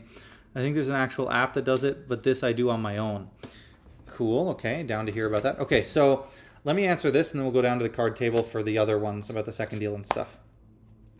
Single best lesson or piece of advice that you've ever learned from magic that you can share with us? Ooh, you know what? I think the biggest thing that magic has taught me, I don't know if it's a single lesson from one person, but the single greatest thing that I've taken away from magic is confidence and learning how to control a room. So this is something that you'll learn from performing, and you have to perform. And if you don't perform, I beg you, I urge you to perform. Try, start slow. I've made tons of videos in my How to Make Your Magic Better series about performing and all that. What's the Atomic Deck drama? Go rewind the live and you'll talk about it. There's a bunch of beef over the Atomic Deck. I addressed it a little bit the last 30 minutes or so. I've made a ton of videos about performing and how to start and how to do it. But the ultimate thing is, we have such a beautiful art form that but sharing that art form is what's going to teach you the most, right? If you're someone who's shy, if you're someone who's introverted, learning how to come out of your shell is one thing that magic can really teach you to do. But the interesting thing, magic is always thought of something that is for introverts, right? Now, I don't really fit that mold. I wasn't an introvert when I was younger. I never really have been. But a lot of people are, and it kind of draws a little bit of that community. But I think it's an amazing tool to break yourself out of that mold and get out of that situation, right? Out of that community. Get that confidence, I should say. So when you perform, it'll inherently teach you things about psychology and what people are going to pay attention to, from tone of voice to how you speak. And so it's kind of a long-winded answer, Chris, but I don't think focusing in on a specific thing as a piece of advice I was given, but I think rather understanding the value in performing and being able to take those tools and apply them to your everyday life. I don't think if I would, let's say you dropped me into the Blackpool Magic Convention without me having performed. Let's say I was into magic, but I didn't perform any magic ever. I was just like a hobbyist who never performed. Even if you're a hobbyist, perform, right? But let's say I was a hobbyist who never performed. The reality is that I probably would not have went and performed one of my brand new effects to Mark Paul and got some of his insights, and had the opportunity to perform for Mark and a legendary mentalist, and have him tell me that he likes this routine and it's really good, so and then going up and meeting Dynamo. I wouldn't have went up and met Dynamo and just said hey, and all these things. Like, if I was a magician but I didn't perform, I probably wouldn't have had the confidence to do some of that. It's just knowing what you're capable of. It teaches you a lot about that. So that's my little spiel about performing. I would recommend that you guys perform, because it's just something super important. Okay, a couple of chats in here. So we'll talk about the second deal. Don't worry, I haven't forgotten. We will also talk about the thumb writing. Let me just read Chris's thing here. I have some Facebook posts that I just keep on my account from months ago and even years ago. I go up to the spectator and have them pick a place or a card or whatever works in that moment. They go to my Facebook, I tell them to scroll 2 months back and they'll see what they're thinking. So if the lady chooses New York being her favorite place, the post will say, in 2 months' time, I'll read a really nice lady, her favorite place is New York. The trick sounds horrible on paper. I shouldn't get away with it, but I get away with it every single time. I think it's one of the best reactions. I agree on that advice I got from Aaron Fisher. He said, anytime you're in your head overthinking, go up, perform, it'll go away. Totally agree. Yeah, trick. Yeah, Chris, that sounds cool. It sounds like Hydra, right? The Instagram thing. And I think I know how you're achieving that method without any app or anything on your own. And very smart, very simple, right? It's super simple. I do a lot of super simple stuff like that. I'm working on a super cool project right now. I'm hoping to be a pretty big release at some point. It might be a year's out, who knows? It's in early development, but I've cracked the code, and God, is it incredible. What should I say? Let's just say it is a It is one of the biggest mentalism effects. So think of one of the biggest mentalism effects that came out in the last year-ish. Kind of shook the industry. I don't know if I should say. Okay, the drawbacks that this thing had, which again, not really a drawback in my opinion, but I just think it gets so much more enhanced. I have developed a new system, completely different, that allows you to achieve this completely proplessly. Anyway, we'll skip past that. Okay, a whole bunch of other stuff. Anyway, new project. It just reminded me, Chris, when you talked about doing stuff on your own without technology or whatever. Like, anyway, reminded me of that. That's why I say it. Yeah, exactly. Okay, so let's jump down here for a minute. So we were asking about second deals. How do I do my second deal? So my second deal, I do a strike second. So this is, and by the way, thank you, David. David gifted me these at Blackpool, the purple bangers. I bought a pair of the pink, a deck of the pink bangers, but now he gifted me the purple ones. They look so nice. All right, so my second deal. So we have the Queen of Spades, and then we can deal cards off the top of the deck, and the Queen of Spades remains. All right. So I've talked about this a lot in my second deal. I would recommend you check that out, but the key that a lot of people get wrong with the second deal is the obsession with the small brief, right? So the brief being... The brief, if I move, the brief is how much of the card sticks out that you can grab it. So a lot of people will try to get this little tiny little brief, and yeah, it looks super incredible. You know, when you can like do it face down and you can do this tiny brief. But I would say mine looked better than this right now when I'm dealing with a small brief. But the key is, people are obsessed with that small brief, but it's not natural. The second deal, the goal should be to match your fair deal, okay? So one drill I like to do is fair deal, second deal, fair deal, second deal, fair deal, second deal. So I'm actually alternating right now. But I'm even watching it on camera, and I cannot tell at all. But those were fair deal, second deal, fair deal, second deal, right? And that's the goal. That's what I've achieved. I've strived to achieve, is the one that matches the fair deal. So the key, if you think about how you fair deal a card, do you do this? No, you push the card all the way over. So that's exactly what you should do for your second deal. So now when you do that, you have a really big brief. It's very easy to grab the cards from, right?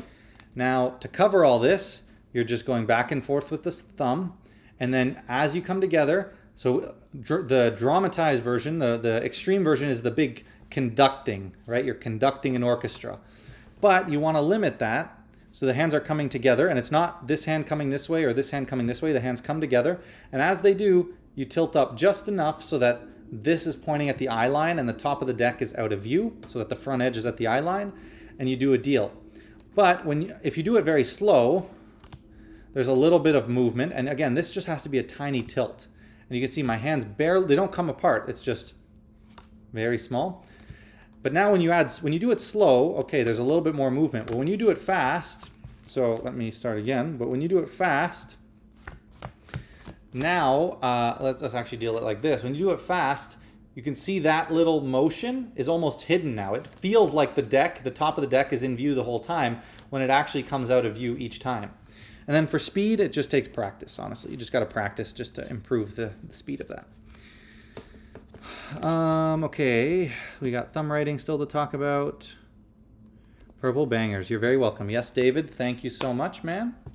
Okay, if anyone else has any card magic or mentalism related questions, please ask. Okay, thumb writing. So,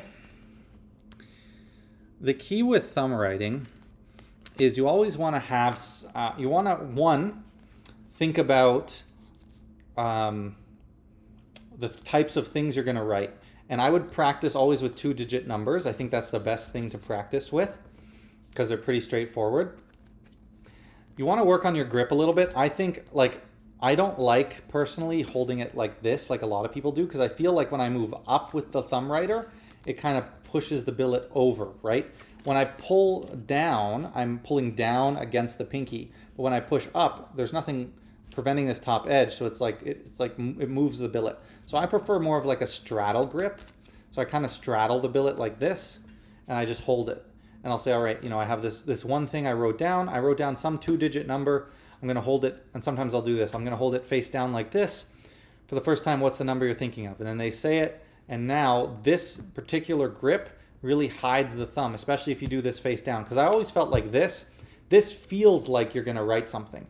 You know, yes, this can still hide the thumb as well. You can see I'm moving my thumb, but there's very little movement. But this feels like you're going to say something.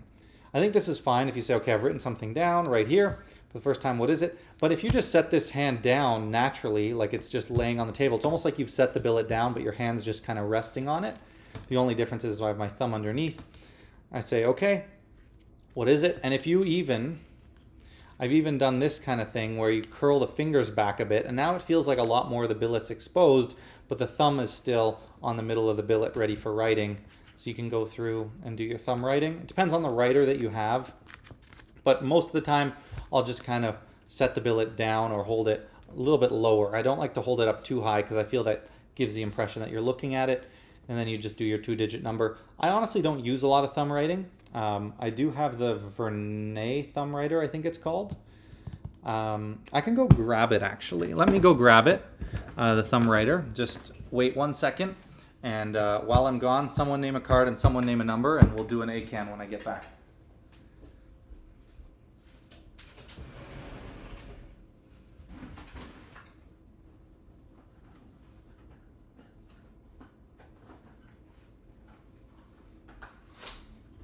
All right, I'm back.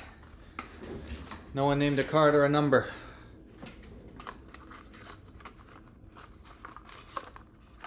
So the Vernet thumb writer, I think that's how you say it. 7 of diamonds, David. What's the number?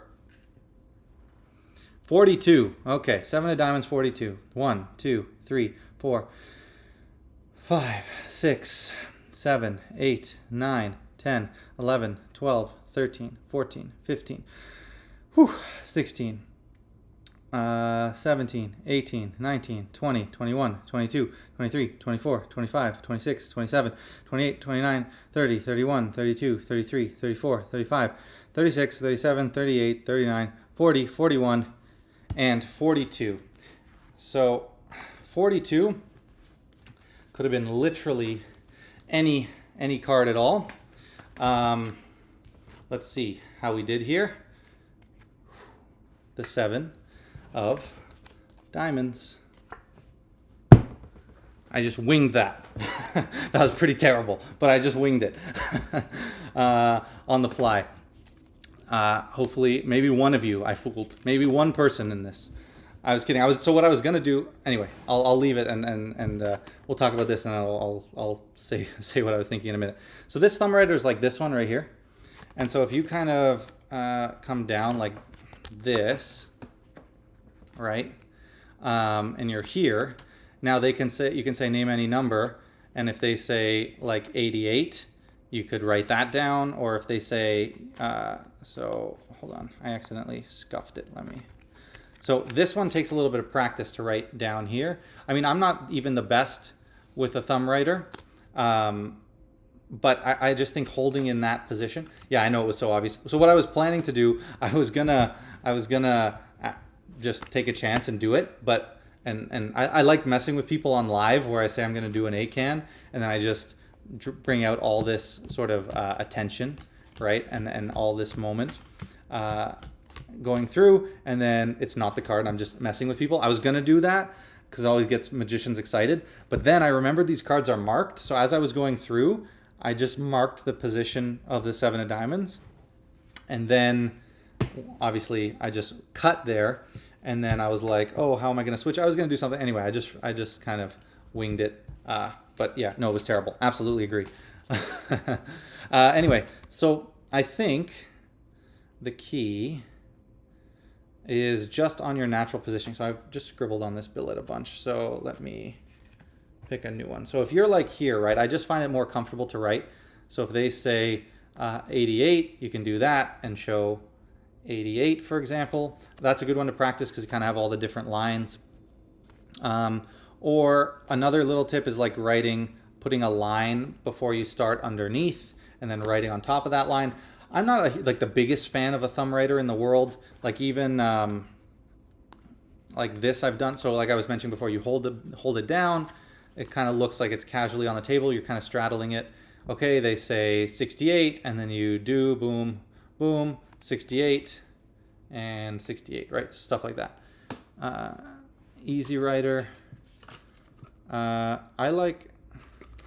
Is that what this one is?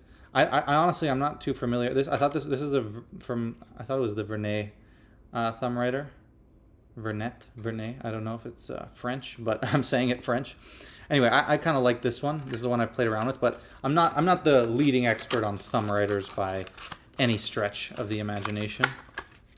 But yeah, so that's my thumb writer thoughts. Are you familiar with the mentalist James Knight? I am not. I've been using a post-it note instead of billets and had to grip the corner of my other hand before writing. Yeah, you have to use billets, I would say, because they're more sturdy, right? You really want something a bit more sturdy. It might be the Easy Writer. It might be the same thing. I have not tried Christian's one, Chris. No, I have not. Okay, what else do we want to talk about, guys? Okay, someone give me another card and another number. Here's what we'll do. I'm not very good at English, but it would be nice if what is said could easily be understood. If what is said... Well, hopefully it's easily understood. Is there a reason? Am I talking too fast? Just let me know. I know sometimes I talk a bit fast, so I can slow down. I will record a video and send it to you. Would appreciate if you could neither be seen nor heard. Nevertheless, I would be very happy to receive the feedback. Yeah, no, I'm happy to help my friend. If you'd like some help, feel free to send me a video and I'll take a look at it, and I will help you out. Absolutely. Happy to. No problem at all. I won't show anyone. Don't worry. I won't do it on live or anything like that. So just let me know, and I'm happy to help. What else do we got? Okay. Hold on. So, okay. I love thumb writing. Just wait until you see what I have with A.C.A.N. I hope, Chris, man. I hope I get more interested in thumb writing. I would love to do some more kind of thumb writing because I don't do very much, but I would love to do some more. 9 of clubs. Oh, did I ask for a card? Oh yeah, I did. Okay, and we need a number. David. Okay, David has a number. It doesn't really matter, but I understand English very good, but the speaking first is difficult for me. Can you do your favorite triumph? Yes, Chris, I would love to. I would absolutely love to do my favorite triumph. I'm happy to do that. Okay. What should we do? Oh yeah. Okay, A.C.A.N. So, okay, here we go.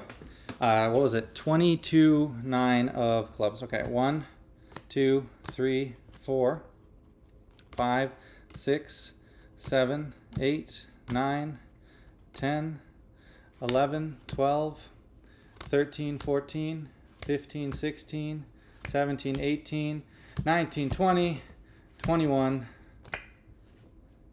22, and we are looking for the 9 of clubs.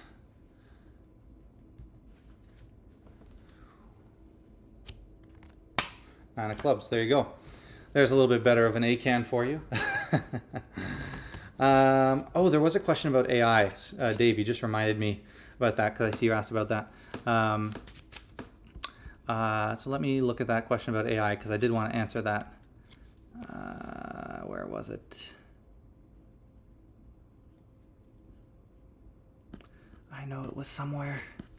Whoever asked that question about AI, if you want to ask it again, because I really want... Okay, here it is. What are your thoughts on AI? I'll be honest, I've used it quite a lot, helping me build to give me inspiration for my scripting. Oh, I love it. I use it all the time. I think you have to be careful. You don't want to, you know, lose your creativity. I saw what you said, hungry and hungover.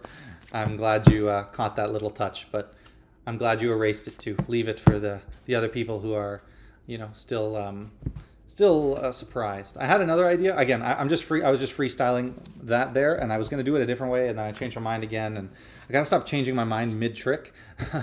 Anyway.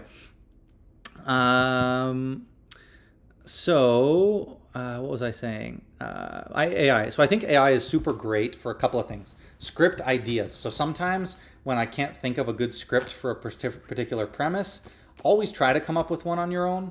You know, because you don't want to like completely rely on it for creativity. So, you know, still think of other ideas and be creative. But sometimes even like video concepts, just like high level, like, oh, I need an idea to talk about this. What's a good concept? Or for me, like helping with thumbnail design lately. And then for magic related, like it's really good to practice PROPLESS mentalism. Like I think I've talked about this before. I'll give an example in a minute.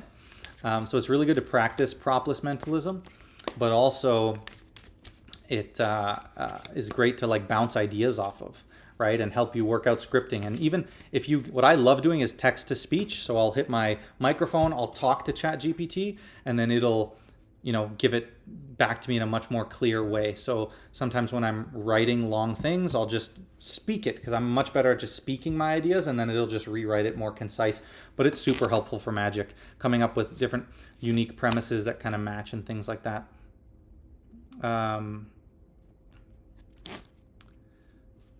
Good, but inspirational. Okay. Can you do your favorite triumph? Okay, sure. Favorite triumph. Yeah, sure. Okay, let's do this. Face up, face down. I'll let a few more questions come in while I do my favorite triumph. So hopefully, Chris, this is... Oh, I shut off my computer. Hopefully you guys are still there. Okay, good. Okay, Chris, hopefully this is a legit enough mix for you. Okay. So I want you guys to remember this order, right? Remember the chaos, remember the face up cards, remember the face down cards. It's just an absolute chaos, right? It's all over the place, all mixed. You can see all of that. Now we need a card selected. So if we reach in, it could be, there's some bunch of face downs, there's a bunch of face ups. It could be a face down, it could be a face up. Really doesn't matter to me. Let's do a face up one because we're all seeing it here. The Queen of Spades, okay? Now, what I'm going to do, we still have this chaos, right? You can see all the mix. You remember that mix. You remember that shuffle. If I leave that card sticking out, the only reason now that I can see that card amongst all of this chaos is because of the fact that it's sticking out, right? The second I push it into the middle, it becomes completely lost, okay? So here's what I'll do. All I need to do, I don't know whether your cards face up like these ones or face down like these ones, but I do know it's somewhere in the deck. So all I have to do, wave and a snap, and oh no, I missed one. But all cards fix themselves except for one, Queen of Spades. So that's my favorite triumph. That's the one I always do. That one was a little weird with the mixing, but yeah, that's the one I do all the time. Favorite triumph. It is called, I call it the Open Cull Triumph. It is, a lot of people say, oh, is that Kiosta Kimlat's triumph? I mean, the method, the general method is similar, but there's a whole lot of differences going on. Mine is a lot easier. I do think it's better just based on the what should I say, the scripting and the moments and when everything happens. It's my opener. I do that all the time. Are you enjoying the way magic has been moving more digital? Yes and no. Like I'm a big fan of phone magic. I think more so for the things you can now do with phones, right? There's a lot of cool effects that I can now do. Like, you know, this whole AI image reveal with subliminal. I love doing that. So this is an app by Mark Kirstein that I love using. He put a new one with the trees that I like. So let's say I do, so I'll combine it, right? So I'll do a billet peek. Let's say I see they're thinking of the word chicken. Now I can send them an image on their phone of like trees, right? It's just like a bunch of trees. And then when they zoom out and tilt the phone like this, it says the word chicken hidden in the trees. So things like that, like there's cool things that you can now do with tech that you couldn't do before, right? So stuff like that, like an app like Wikitest or Earworm. There are some really good self-contained phone effects, but generally I'm just a fan of the different effect types you can do. But I'm always going to use billets. I just like billet work and all that a little bit better. What is your preferred way to make someone pick a card with a marked deck? Probably here, take the deck, look through, take one out, set it down on the table. Once they set it down, I say give the deck a shuffle, and then set the deck down. While they're shuffling, I peek the marking, and then I have them put their hands on top of it like that.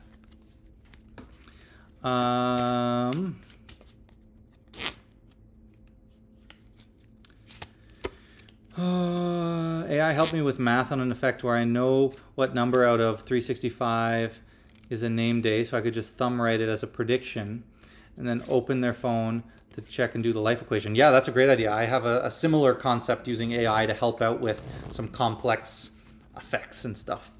Let's use AI right now to create an A.C.A.N. That would be fun. Sure, I'm down. I'll do it in a minute. I'm trying to think how I would go about doing that, but let's do it. Have you done a video on the triumph you performed? No, Jacob. That is a surprise thing that I briefly mentioned earlier, but I'm not going to say too much. But that will be in there's a project I'm working on where I'll be teaching my triumph soon. Not on YouTube, though. Okay, AI. So what I wanted to show you guys with AI is using it for PROPLESS mentalism. I've done this demo before, but let's do it again.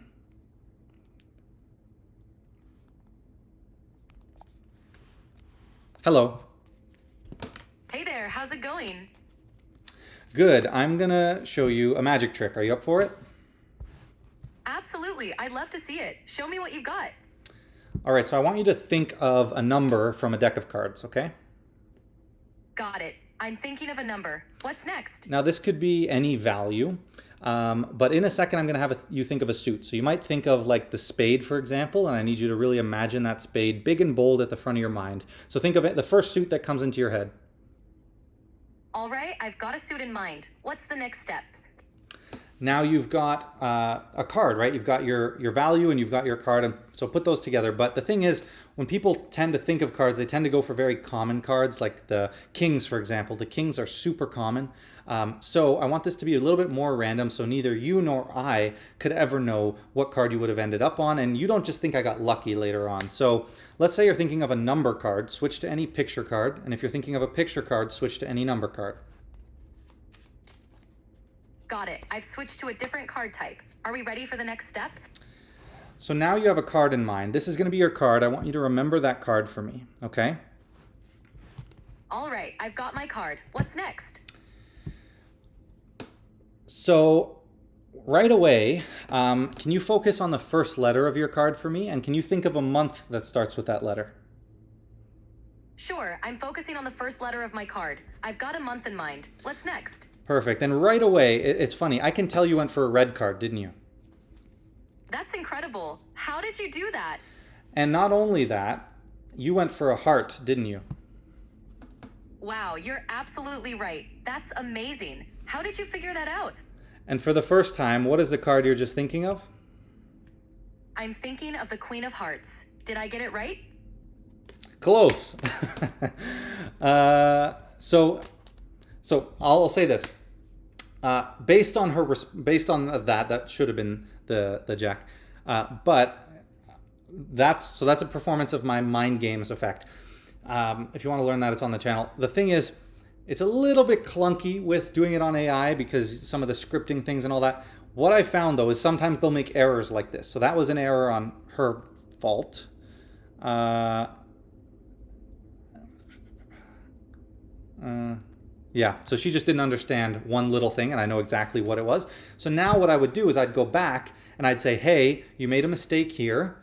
when I say this, I mean this. So please update that, and then you can perform it again. So I have other chats where I've actually coached them through this a little bit, and then they can actually do it, and I can work through it, and it works great.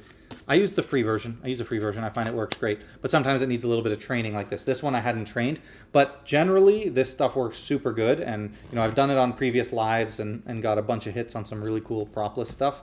But I'm happy to keep testing out some stuff. Like, what's another thing I could show it? Would that work? I don't know if that would work.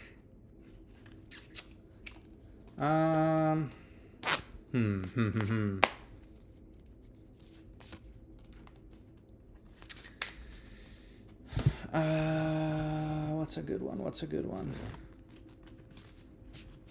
Yeah, it is all about the prompts, and that's why sometimes you need to play around with it and kind of coach it a little bit, right? I'll try another one. It might not work because I haven't really trained this AI, but let's try. I'm going to show you another trick. That sounds exciting. I'm ready for the next one. Show me what you've got.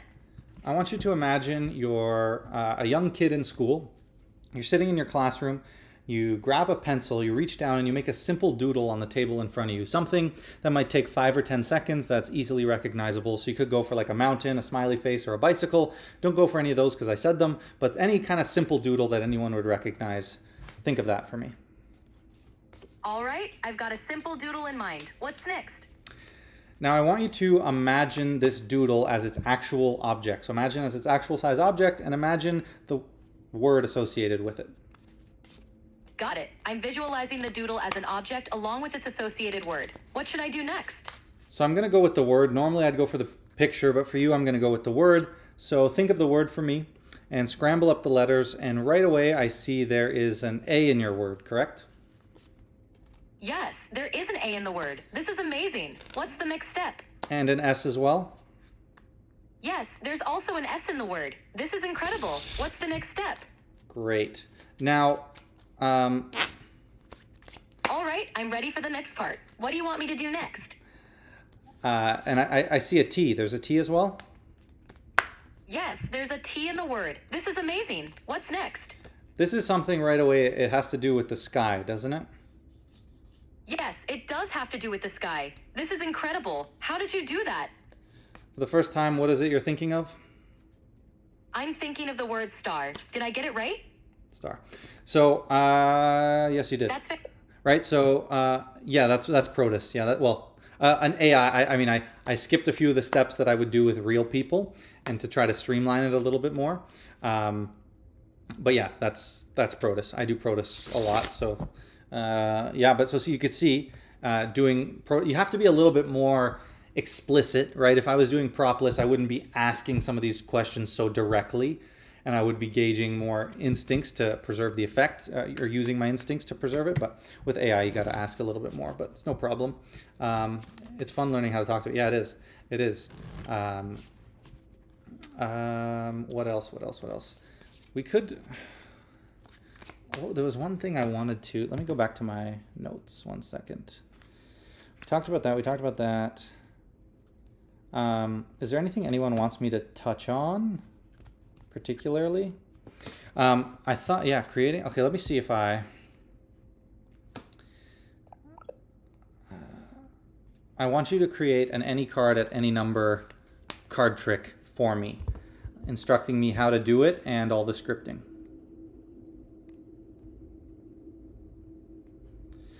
I want you to create an any card at any number card trick for me with exactly how to do it and all the scripting.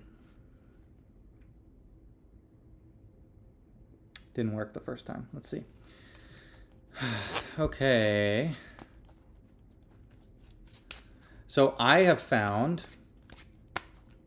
yeah, Guess Who is fantastic. Star sign divination. Tom, I'll give you a little touch on Guess Who after this. I just want to see. I find ChatGPT is normally really terrible at coming up with card tricks because they never work. But let's see. So I asked it to create an A.C.A.N. It says, sure, I'll create an A.C.A.N. card at any number that fits your minimalistic mentalism style. Okay, so it knows about me from our previous chats. The method will be practical, deceptive, and designed for strong impact in real-world performances. Sounds good. Effect. Spectator freely names any playing card. Another spectator freely chooses any number between 1 and 52. Sounds good to me. The deck, which has been in full view the entire time, is fairly dealt down to the chosen number. The named card is found at the exact position. I think we just cracked the Holy Grail, folks. Did you add more objects of your own to PROPLESS? Yeah, I've added apple and dog. And I think yeah. Apple and dog, I think, are the two that I also have added. Method. This version uses a psychological force, a subtle deck setup, and a clean handling. Okay. Deck is stacked using Stebbins or mnemonica. Okay. You use a psychological force to force the number. If the force fails, you have an out, which allows you to continue cleanly. There we go. Now, see, it's back to the atomic deck. You try for the miracle. If it doesn't work, you still have an out. And it's just a different effect. It's still good, though, right? Lath, what's going on, buddy? Okay. A card is freely named, and you use a simple control. If the spectator names a card already in the right position, then you're set. Okay, so it sounds just like a stacked deck, A.C.A.N. Let's see. Have the deck stacked in a cyclical order. Crimp the bottom cards slightly for ease of cutting. If you use mnemonica, memorize key positions of commonly named cards. Okay, that's interesting. So I'm going to crimp the bottom card. It's not in a stack, but whatever. Force the number. So here's the script. We're going to try something that's completely impossible. I want you to think of a number. Thank you, Lath. Appreciate it, brother. I want you to think of something that's completely impossible. I want you to think of a number between 1 and 52. Something that feels right to you. Go with your first instinct. Many spectators will naturally pick 37 or 7 due to the psychology. You know, that's like one of the AI things. It obviously just read that in a book somewhere, and it's just thrown it in here. Like, oh yeah, people are always going to choose 7 or 37. If they say 7, you simply deal. If they say 37, you're set. If they say 7, you simply deal to 7. Okay, that doesn't make a lot of sense. If they name another number, you choose a simple equivocate or justify it, changing it slightly. I want this to be as fair as possible. Do you want to go a little higher or lower? It sounds a lot like the atomic deck. You know what I mean, guys? Like, see, it's fine. You know, change their mind, whatever. I would frame it in a different way. Card selection. Now I want you to name any card. If they name a card that naturally falls on the force number in your stack, you're set. If they name another card, control it to the position using a simple pass or glimpse. That's what I mean. It very much glazes over how to do it. Like, you could probably come up with something out of this, but like, there's no real method going on. It's just like, hope that they name 37 and hope that they name the number at 37. What I would do instead is two things, right? Take advantage of that. If you're trying to go for a psych force of 37, then either have another commonly named card like the Queen of Hearts at 37. Then, you know, hit your psych force. If it hits, what I would do is have them name a card. Then just before they name a number, because it doesn't matter, because they haven't named a number yet, you could do a shuffle and easily just shift their card to 37. You have, what you need to do is, so 37, so that's 15 cards. You'd have a 15 card bank, and you'd put a breather in it so you could cut to it. Now you're going to cut. Now you're going to find their card, move it to the bottom of the deck, and then cut your 15 card breather to the bottom, and that'll move it at 37. So you could do something like that to load the card right to 37. Now you'd go for your psych force, try to get the hit on 37. If not, you know, go into another path. Like, that's like, again, trying to work off what they gave me. That would be what I'd do instead. Or if you flip that on its head, you then have them name a card and try to get it to the number. And I have actually a system for kind of doing that I haven't shared yet. It's called the Brute A.C.A.N. I will share it one day. It's not going to be for everyone, but it is for the workers. It's a great little technique to have in your back pocket. Kind of a cool little principle. Okay, so what I wanted to show you with Mind Peak with PROPLESS is this. So Tom, you know how when you're doing PROPLESS, the downside of it is it's very much, it's got like a cultural thing to it, right? Like if you're in America, Canada, maybe the UK, if you're in like a westernized place where there's a lot of like basic, white people names, then, Guess Who will work really well. And I'll even, like, when I'm, I live in a very diverse area.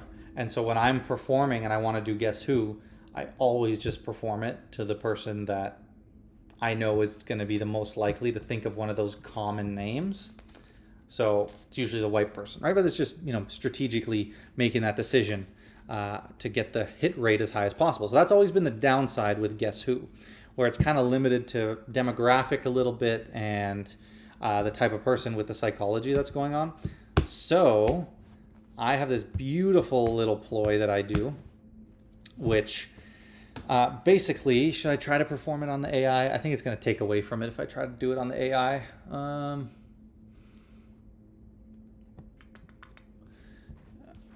Yeah, in the UK it would work great, but even still, like, you guys have some diversity there, right? Like, the second you have someone who's from a different country or a different culture or a different background, well, now there's tons of other names that are going to be more common to them that start with those letters. That's kind of what I'm getting at. But again, if you can find the right demographic, it works great. So what I do, and what you would do, Tom, so you do this. So you'd say, I want you to imagine you're going to take a flight. You're going to take a flight over to Canada or to the US. So for me, I always say to the US.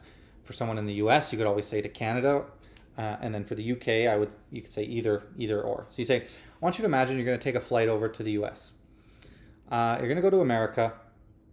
And so imagine yourself in the airport. Okay, you're walking through the airport and you're looking up and there's all these gate numbers. Okay, and you're walking and eventually you end up on a gate number. And you look up and you see it's a 2-digit gate number, 2 different numbers. So for example, it could be 89 or something like that. You know what I'm doing here, Tom? I won't give too much away, but it could be 89 or something like that. So just think of what gate number you imagine seeing. Okay. Now you have this gate number in your head, and I want you to imagine now that you board the plane, you take off, and then you land in America. And when you land, you get off the flight, you get off, you go to your gate, and you go in and there's a guy, you see a guy waiting for you. It's just a plain, generic, guy, and he's just got a little name tag on. Now, remember that gate number you thought of? Think of the first letter of that gate number. Okay, that's going to be your target letter. So think of that letter. I would have done that a little bit earlier. Sorry, I kind of forgot. So do that a bit earlier. And now say, okay, remember that letter. We're going to come back to that in a minute. Now imagine you take your flight, you land, You walk up and you see this just generic guy, right? He's there to greet you. He has a sign. It says, welcome Tom on it, and you walk up to him and you say, and he has a name tag on, right? This is the generic American guy, and it has a simple male name, and it actually starts with the letter you're thinking of. So just think of a simple male name that starts with that letter, or just think of the first male name that starts with that letter that comes to mind, that you see on his name tag, right? So what you've done is you've now, no matter who it is, you've framed it.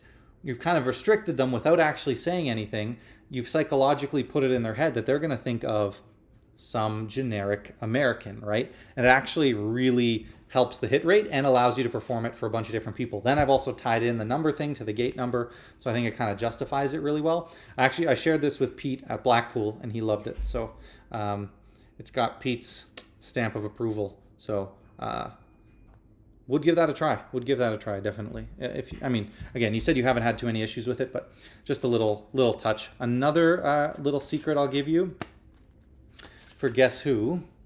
This is normally saved for private lessons, but I like you, Tom, so I'll give you a little secret. So an out. So the thing I always had with Guess Who is I don't like to do a lot of verbal reveals, right? Because when you do a verbal reveal, then it's just them saying yes, maybe they react, and then everyone else has to react to them. So what's better is when you can write down the name on a billet, and then they can say it out loud, right?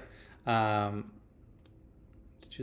than just saying I'm using numerology. Yeah, that's great. That's exactly, Tom. Like it kind of justifies everything, and I find it gets a better hit rate too.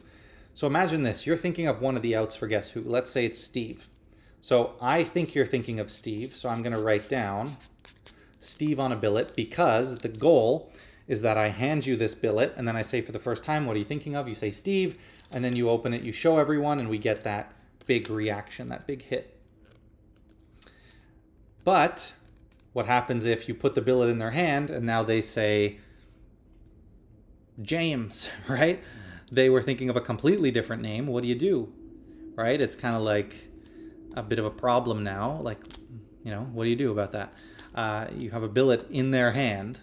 And the problem is, if you did it verbally, so if I didn't commit to Steve on the billet, and they said James, and I said, sorry, if I said Steve out loud, and they said no, well then they still have the name in their mind. So now I could go into a one ahead and still save it. With this, it's hard because they've already said their name out loud, and I've already given them the billet. But I always want to be able to reveal it this way, so I don't want to be restricted. So here's what I do. So the billet goes in their hand, they say James. I say, okay, great.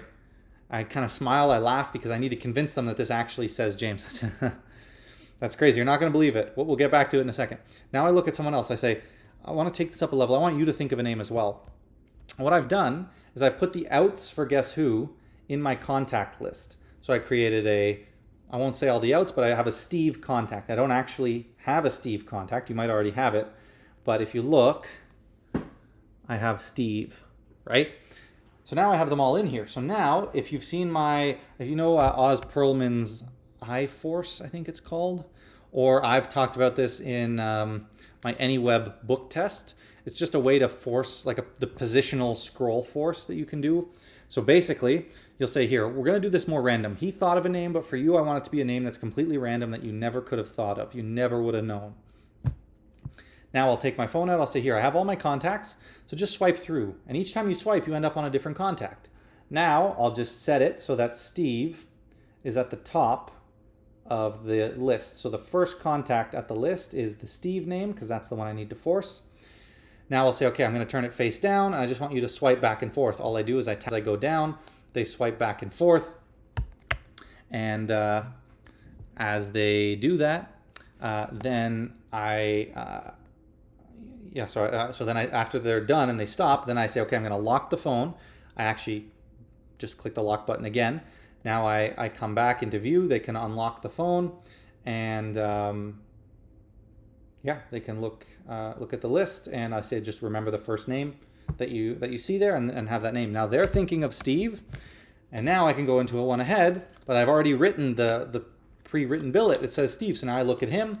I write down James on this billet.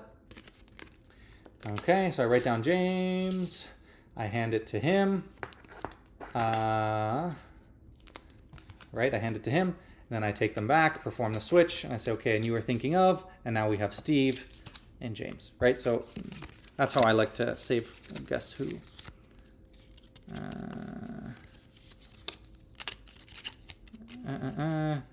Okay, do you know of any new projects that have come up with an alternative to the toxic force since the iOS update and ruin it? iThump. iThump is the best one for that. And the remainder force is really cool. That's the one you can kind of get everyone to also follow along on their phone, and they can do all the math. So it actually is like kind of real, the math that's happening. Uses a similar ploy to what I just talked about. But that one's really good. I purchased another version. Look, I don't like to trash anything, so I'm not going to say which one it was, because if I have a review, if I have anything bad to say, I'm just not going to put the video out. That's how you actually, create a positive community without hate. You don't put out a review spewing hate and then put out another review a day later saying we shouldn't hate each other. Anyway, you just don't make a video. Simple. Point being, you have, sorry, what was I on about? I lost my train of thought. Someone help me in the comments. What was I talking about? Oh, having one of those moments. Okay, we were talking about Guess Who, and then we were talking about, Toxic Force. So, Toxic Force, sorry about that. I had bought this other version of it before I realized there was iThump, and it kind of sucked. I didn't like it. It was bad. It didn't work very well. It was like hidden within an app, so you had to go in an app and then go to it. You couldn't just like click on it and open the app. So that I know Michael O'Brien has something called Toxic.less from O'Brien Magic. I've heard a lot of people say it's good. It uses a little different method. I think it uses like a shortcut on your phone, and I think it's more I don't know for sure. I think it's, well, I guess I kind of exposing the method if I say that, so I won't say it, but it uses a little bit of a different method than the other versions, like the apps usually use. If anyone has any other questions, we'll probably wrap up this live in a little bit. We're at 2 hours. This is the longest live ever. The longest live we've ever done. But I'm enjoying this live. There's a lot to talk about. It's been really great. So let me know if you guys have anything else. What else? What else? Let me check, see if I have anything in the notes to talk to you guys about.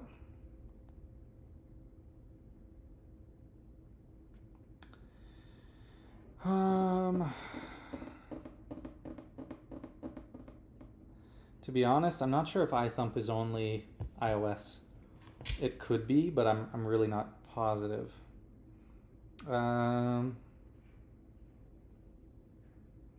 What else is new? I talked about all that. Decode. Did anyone here get Decode? I helped out with that project a little bit. I still think it's a good project, David Jonathan. QR code thing. It's good. It's really good.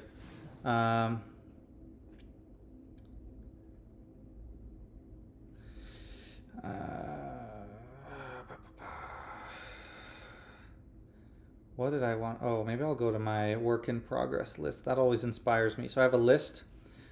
Can't show you this because it's all top secret, but it's an endless list of ideas and new things I'm working on. Oh, that's going to be good when that comes out. That's going to be good when that comes out.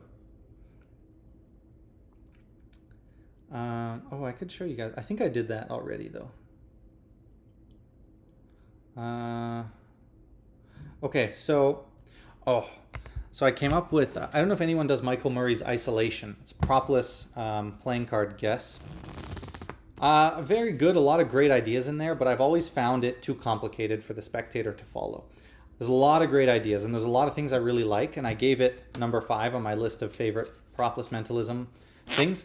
But since then, more recently, I've developed a streamlined version. I cut out a bunch of the process, added in a few of my own ploys, and then took the stuff that I really liked from it. So it still has a lot of the same feelings as Isolation. And for playing card guess, if you're doing a PROPLESS playing card guess, I would always recommend my Mind Games effect, just because it's so streamlined and it's just so quick and snappy. I did that to a bunch of magicians at Blackpool, 100% hit rate, and they loved it.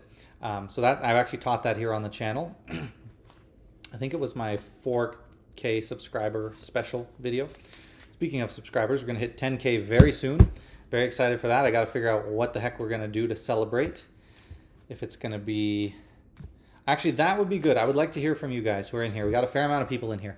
What do you want to do for the 10K subscriber special?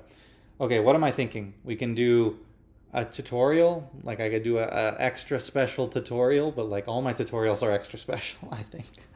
But I could dig deep and find something, but not dig deep, but like dig out something from the reserves of this was going to be a project, or maybe do something a little bit more like that. But I've done that before, and that seems so boring to me. But let me know. We could do some kind of, I was thinking like some kind of talent show type thing, where like it's a subscriber talent show. You guys send in clips.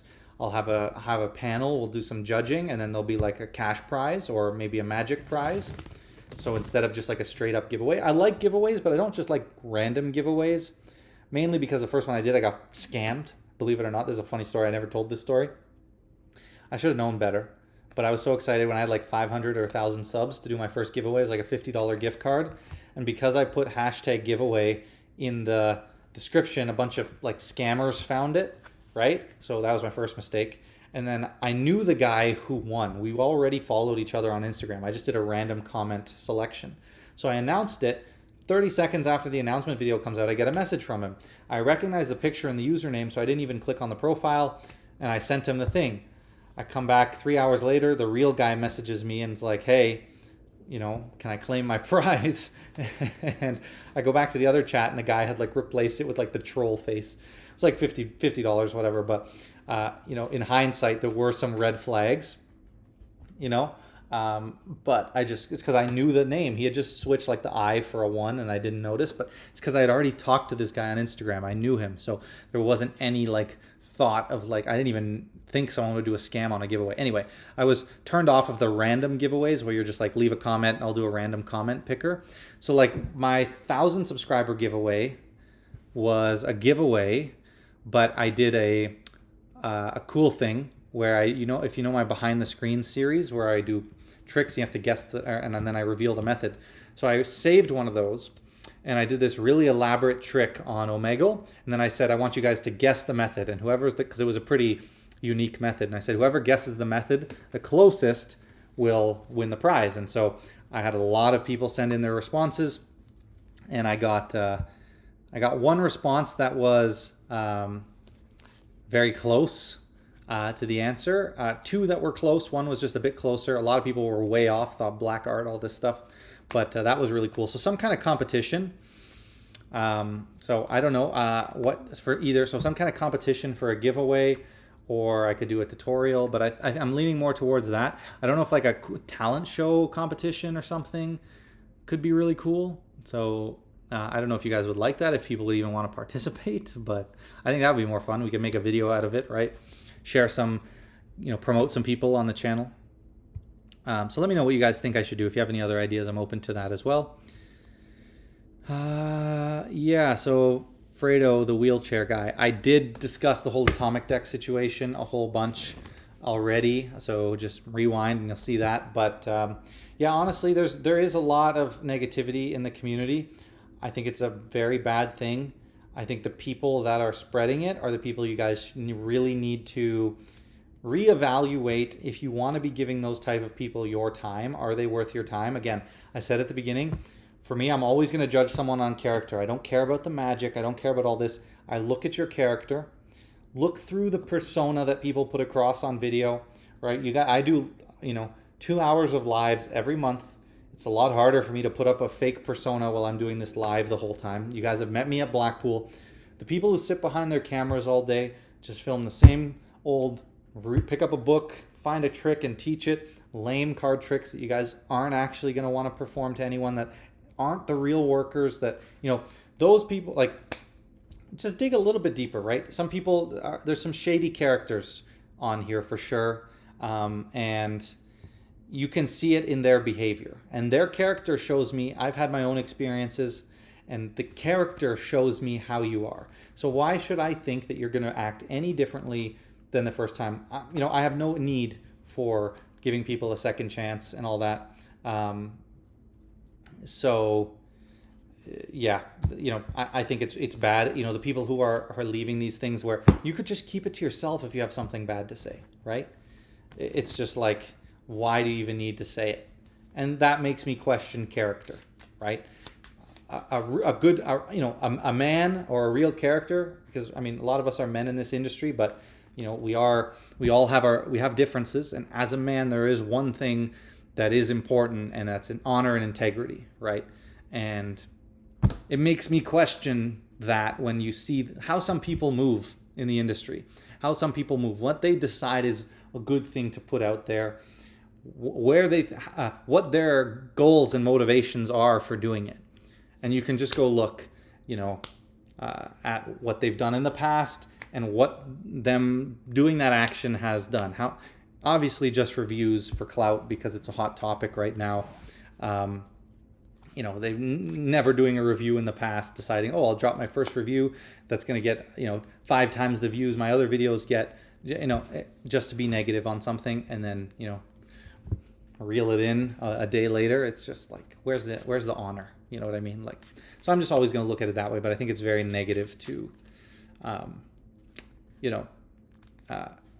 spew that. Like, if you don't have anything nice to say, just don't say it, right?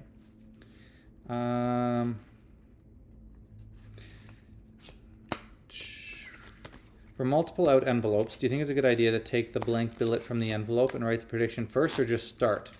I think if you can, that's a good idea. I think it adds a little bit to it. Even like I do a little subtlety of putting either a little tear in the billet. So you tear the billet slightly, but you make it kind of obvious. So you say, okay, I'm going to write my prediction. Now make sure they notice that. Boom. Now you put this in the envelope, and the outs in the envelope also have this tear. Beautiful subtlety. You could even do it with just Sharpie. Like if you put like the number 1 on the back of each of the billet you're writing the prediction on, and on the back of all the billets in the envelope. It's just little things like that that'll make all the difference, right? Give away a signed deck where you draw a name, or assign a challenge to invent a card trick or something based on a theme, or come up with a way to prove an existing.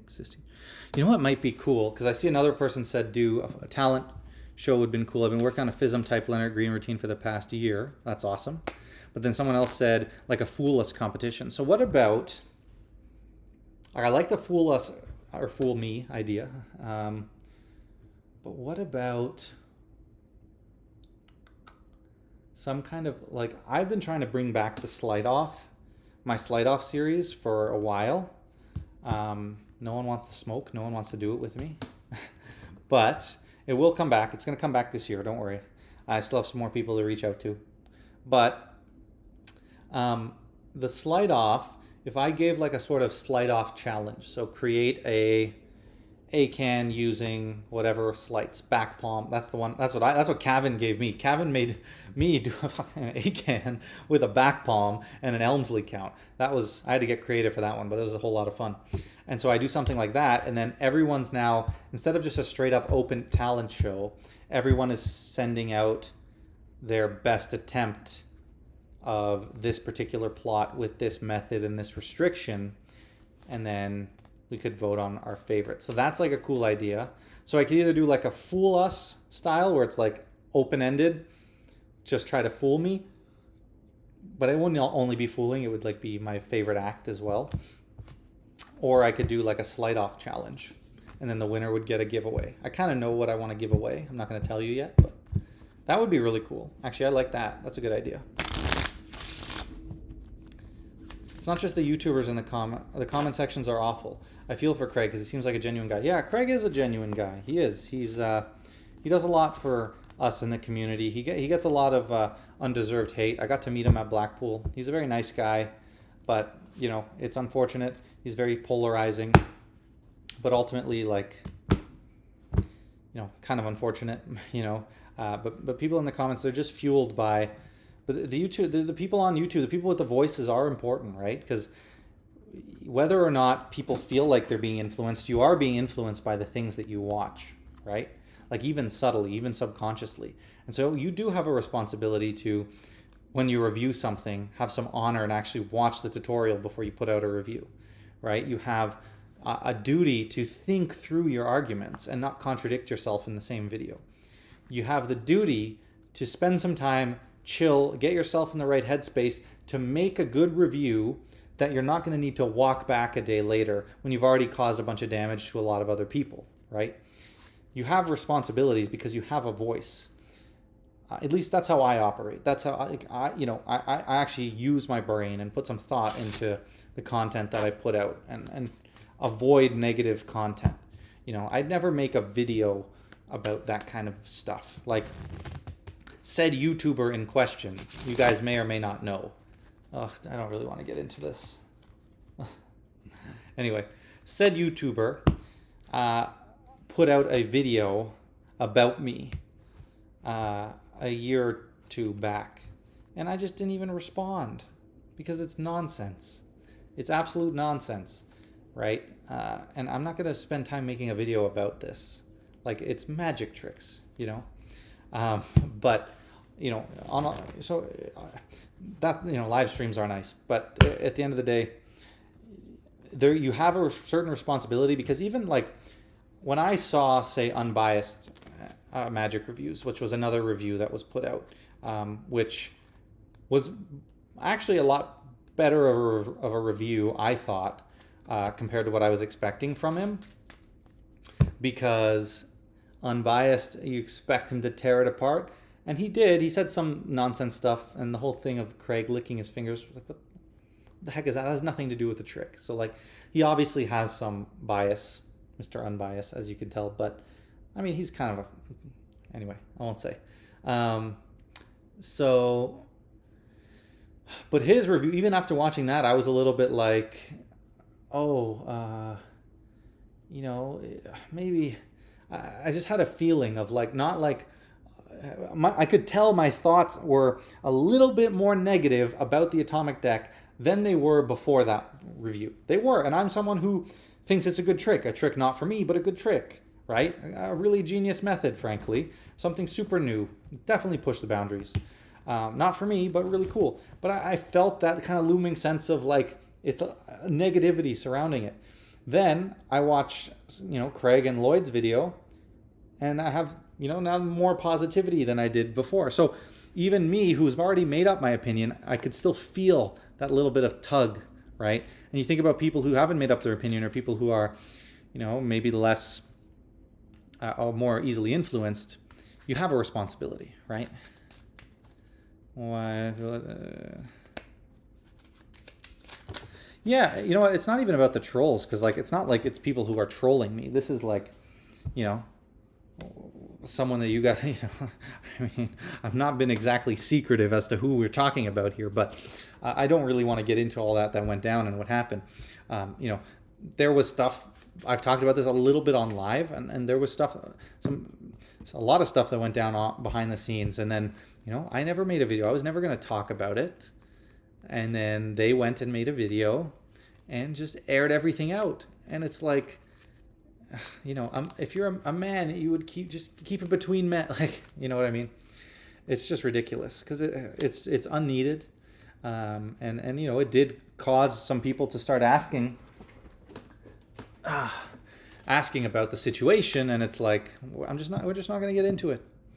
That's why I never answered. I never talked about it, because but it tells me what I need to know about these said person, and I urge you guys to do the same. Think critically about it's not even who you subscribe to. Forget it. It's a subscriber. Who cares? Subscribe to whoever you want. But who you're giving your time to, It is an honor to have, what are we at? 9.84 thousand subscribers. It's an honor to have 17 right now of you guys watching this live and giving me your time. It's a value exchange at the end of the day. Every situation, I talk about this in Magic a lot, where like when you approach a group of strangers, the value exchange is they are giving you their time, right? They're giving you their time to show them something. So you owe them at the beginning. Once you do that first trick, that's why the opener is so important, and you establish that credibility and you show them something amazing and they enjoy it, it flips the power dynamic. And now you are giving them your time, because you're now sharing a gift with them that they wouldn't see anywhere else. When you approach and before you do that first trick, they're giving you their time. Once you flip the dynamic with your opener, now you give them their time, and that's what flips the dynamic. That's what allows you to get away with more risky things, be more bold, have them in the palm of your hands, control them, psychology, all these things. So same sort of thing, where you can kind of work in that, and that's why I always do the same openers just to get them on my side, win the value exchange, and now I can do what I want. So it takes a lot from you as a person. And the reason I brought that up is it's all about who you want to give your time to, and having that sort of value exchange where even if you're just watching someone through a video, like I am having an influence on you. Anything you hear, listen to, watch. That's why, like, if you surround yourself with, whatever news and this and that, I don't know, I'm not going to make this political or anything, but you'll be influenced by these things. And you'll be influenced by the people around you, where you grew up. And the same thing, the things you watch. You're spending hours a day watching different people on YouTube. You're going to be influenced by them. And negativity breeds negativity, And even if it doesn't seem that way, there are... we talk about psychology all the time. There are subconscious cues. And if you just read between the lines a little bit, you'll see what I'm talking about. Anyway, let's get off that. Honestly, it was me who wrote that licking fingers is not good, but I also wrote that the trick is awesome and great and a game changer. I wrote that licking the fingers is disgusting in my opinion, and was nothing about the new method. Yeah, sure. No, like I am a I have an issue with germs. I'll say that. A big issue. I have since I was a kid, and so I understand that perspective completely. I would never do that while I'm performing.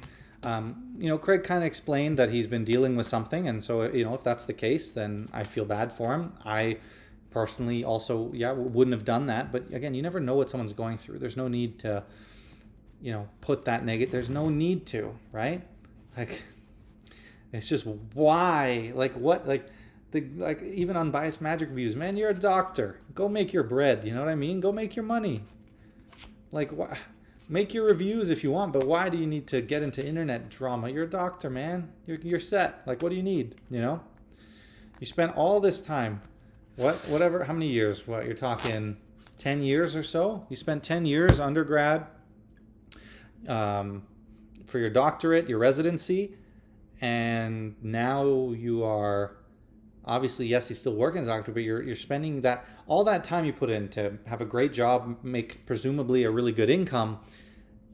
Now what you're spending your time getting into internet drama about magic tricks. Just doesn't make a lot of sense to me. I don't know. Maybe it's just me. What's up, Quentin? How's it going, man? How do you practice PROPLESS mentalism without performing it? AI. Get ChatGPT. Actually, if you go earlier in this video, I did like 2 or 3 PROPLESS effects to ChatGPT. So you just go on ChatGPT, get the app, and then once you have the app, there's a little speak function, so you can speak to it, and it'll talk back to you, and you just talk to it like a person. And you do your PROPLESS mentalism. I always use AI. It's fantastic for practicing PROPLESS stuff. Can you please perform the magic square? No, I don't perform the magic square at all. I wrote that licking the fingers is disgusting. No, sorry. Everyone in magic drama should realize it's all magic. There's legit things to worry about in this world. Literal wars going on. All over card tricks is insane to me. Preach, brother. Oh, like... we have way bigger problems than a card trick. You know what? Like, I think the whole atomic deck thing. Nemid, what is going on, my friend? So good to see you in here, man. Thank you for sending me that footage last night. I'm going to be dropping that on Wednesday. Thanks to Nemid. Guys, go subscribe to Nemid's new YouTube channel. I mentioned it a bit earlier in the live, but it's called Magician Levels Up.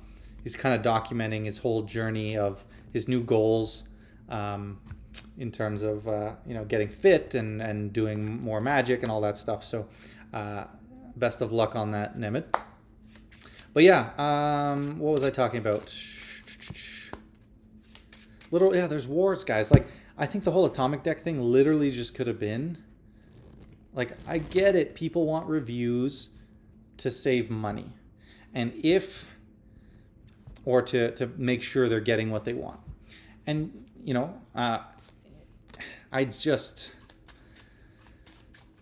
there's ways to do I didn't have all positive things to say about it in this, right? I said, I think it's a good trick, but it's not for me. I've clearly said I'm not going to perform it. I was gifted it. It's not for me, but it is a good trick. The method is really unique, and it works. And all the stuff about the phone, the nonsense, we talked about all that already. I'm not going to get back into it, but yeah, basically, it could have just been discussing, these things rather than the kind of attack that it was. Damn, maybe this is a better time to do a live because I'm still going and there's just so many. Like, normally the lives started to die out near the end, and that's when I usually know to call the video. But right now there's like 20 people in here, so I'm like, I don't want to end it. So we'll just keep going. I don't have anywhere to be. But I do have to edit tomorrow's video. I'm actually behind. It's filmed, but I haven't started editing it at all. It needs to come out tomorrow at 11 a.m. So I got to get on that tonight. Okay, a couple of questions. What else? Such a great tip. I never thought of using ChatGPT. Thank you. Yeah, rewind this live. I don't know what mark it was at, but I did a PROPLESS playing card divination. I'll be honest, it was off by 1. They went for queen. I went for jack. It should have been perfect, but they misunderstood. I keep saying, I want to say she because it was a girl voice. So the ChatGPT messed up one little instruction. So what you actually do in that case is it's good to train the models a little bit. So go through, do your script, and if they make a mistake, because sometimes they won't understand the instructions perfectly, you literally just say, hey, when I say, can you think of a month that starts with the first letter, you need to think of the first letter of your card, not a random letter, right? And then it'll understand that, and then you can kind of tweak it. Sometimes it takes a little bit of tweaking, but it's such a powerful thing. I understand your arguments, and if Craig or anyone else felt offended, I apologize. It was a simple critique. Yeah, man, but that's more of a critique about Craig rather than the deck, though, right? So, like, to me, in conversation of Atomic deck, like, that is irrelevant, right? And if you want to critique Craig's performance style, sure, but again, still just keep that to yourself. You know, he's doing a lot for the community, and he's a magician. There's not a lot of us out there. We need to stick together, right? Like, that's always been my perspective. I've made videos on this before. Like, I saw a lot of stuff at Blackpool, right? People were performing lots to me. And I never said, oh, that's bad, or, oh, like, I performed some tricks to a bunch of people. A lot of people loved it, but there were a few people who were just so like, that was okay, or like, they literally said that to me. And when I know, first, I know it's a good trick, but, you know, they literally will sit there and just be like, yeah, but, like, I remember I was explaining, like, this idea I had, and I was like, it's just an idea. It's very early stages, but I was thinking about this, and they're just like, yeah, but that makes no sense. Why would you do that? And I'm like, I just told you it's an idea. Why don't you give me some productive feedback? Like, what, you know, it's just like, even I saw a lot of stuff that I didn't like at Blackpool, and it's always like, okay, you know, very nice, you know, still. If you have constructive criticism, there's a way to go about it, right? Always try to give something positive first.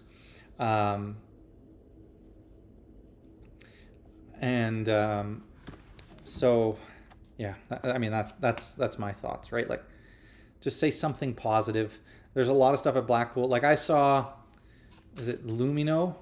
That card trick that everyone was going crazy over. Lumino by, I don't want to mess up his name. It was like, anyway, it was the Lumino card trick or something. It's basically, it was a really, like, fooling magician trick. It did fool me, but I knew it had to be something with the cards. So I knew right away I would never perform this trick because usually I'm a regular deck guy. But, and because of that, and it was also very similar to a trick I do without any gimmicks. So I saw it, and as much as it fooled me, I was underwhelmed by the effect. Yeah, Thomas Bidar. Okay, that's what I knew it was Thomas, but I didn't want to mess up the last name, and I didn't want to say something wrong. So Thomas Bidar, Lumino. And really cool, right? But, you know, I wasn't as amazed as a lot of people were, just because I do such a similar effect with a regular deck, and I think it's just as good, if not better. And, like, there's lots of other things, and his version obviously takes a lot less skill than the version I do in terms of sleight of hand, which is not a problem. That's totally fine if that's what you want to do, no problem. But for me, I don't need to do that. So I already have developed the skill to do it, you know, impromptu. All that to say, I just was a little bit underwhelmed because it had been so hyped. But I don't say to him, that was okay. I can do it better with a regular deck. You know, and some people will say stuff like that. I still said it's great. It's really good. I love it. Awesome. Fooled me. I told him that. And then I just walked away. Nemeth is a beast. He is a beast. Yes. I showed Nemeth a couple of different tricks. I'm thinking about doing magic for my wife's church friends when we go out this Friday. How'd you go about starting the magic to? How would I introduce it? Well, do they know you're a magician? If they know you do magic, then it's pretty easy. If they don't, I would just say, hey guys, I'm working on something. Do you mind if I share something with you? Or do you mind if I show you something cool? Or, you know, pull out the deck, just start shuffling something organic, you know, like, I wouldn't give it too much thought. I wouldn't worry. Just have a good opener, because if they are a little bit like, sure, like a little bit, you know, weirded out or whatever, or off put, once you hit them with the opener, you know, they'll be good. What's your favorite trick with a Svengali deck? Don't use a Svengali deck. I only use regular cards, guys. I don't use many props at all. My everyday carry fits in one pocket. Sharpie, billets, phone, and a deck of cards. These days I do carry around an Orphic wallet, and there's some billets in there as well. I've added let me grab this. I don't think I've showed you guys yet.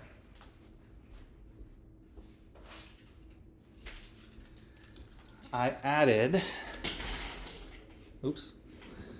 I added a mini Sharpie to my keychain. So these are my keys. So we got my Good Life Pass, we got my house key, my building key fob, mail key, and I got SC2KR, which is a signed card to key ring, which I still have not had a chance to perform yet, but I'm hoping to get a video performance soon.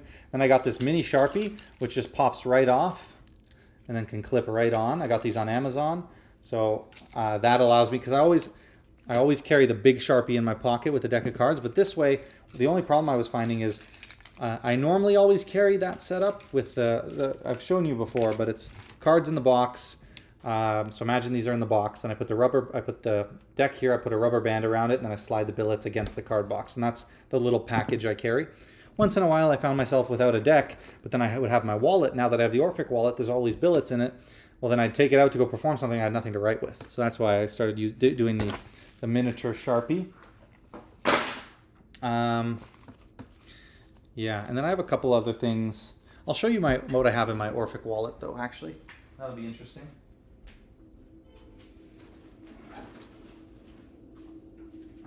So, in my Orphic, I have my A.C.A.N. Okay. All right, Quentin, take it easy, man. Have a good one. Yeah, Orphic. So in the Orphic, behind the window is my ID and my health card and stuff.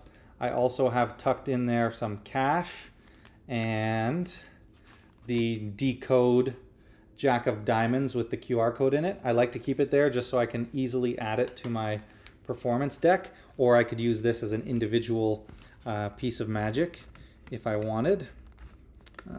So let me just put that back. So that, I think this is messed up now. That little bundle, that fits behind the secret pocket in the window. So it looks like all of this stuff is in the window, but it's actually behind it because that's where you get your peek. Then I have my cards in here, and then behind there I have a stack of billets. Then I have just some gift cards here, and then on this side I have my pass to get into work, and then this is where I keep some of the other magic related stuff. Right now it's all decode stuff because I've been liking performing decode. So I like the Terrace Cafe routine, I like the Your Item routine, and then I have this is for a little propless prediction effect. Yeah, so I do that. Actually, this reminds me, see, sometimes I'm remembering a question someone asked me that I don't think I answered about Pete Turner's The Grail. I remember reading it earlier. Let me go find it quick, just because I don't like to miss people's questions. I think it was Tom. Maybe. Someone asked me, oh yeah, have you bought The Grail by Peter Turner, by your best bud, Peter Turner? Yeah, Pete's a great guy. Something exciting coming soon with Pete.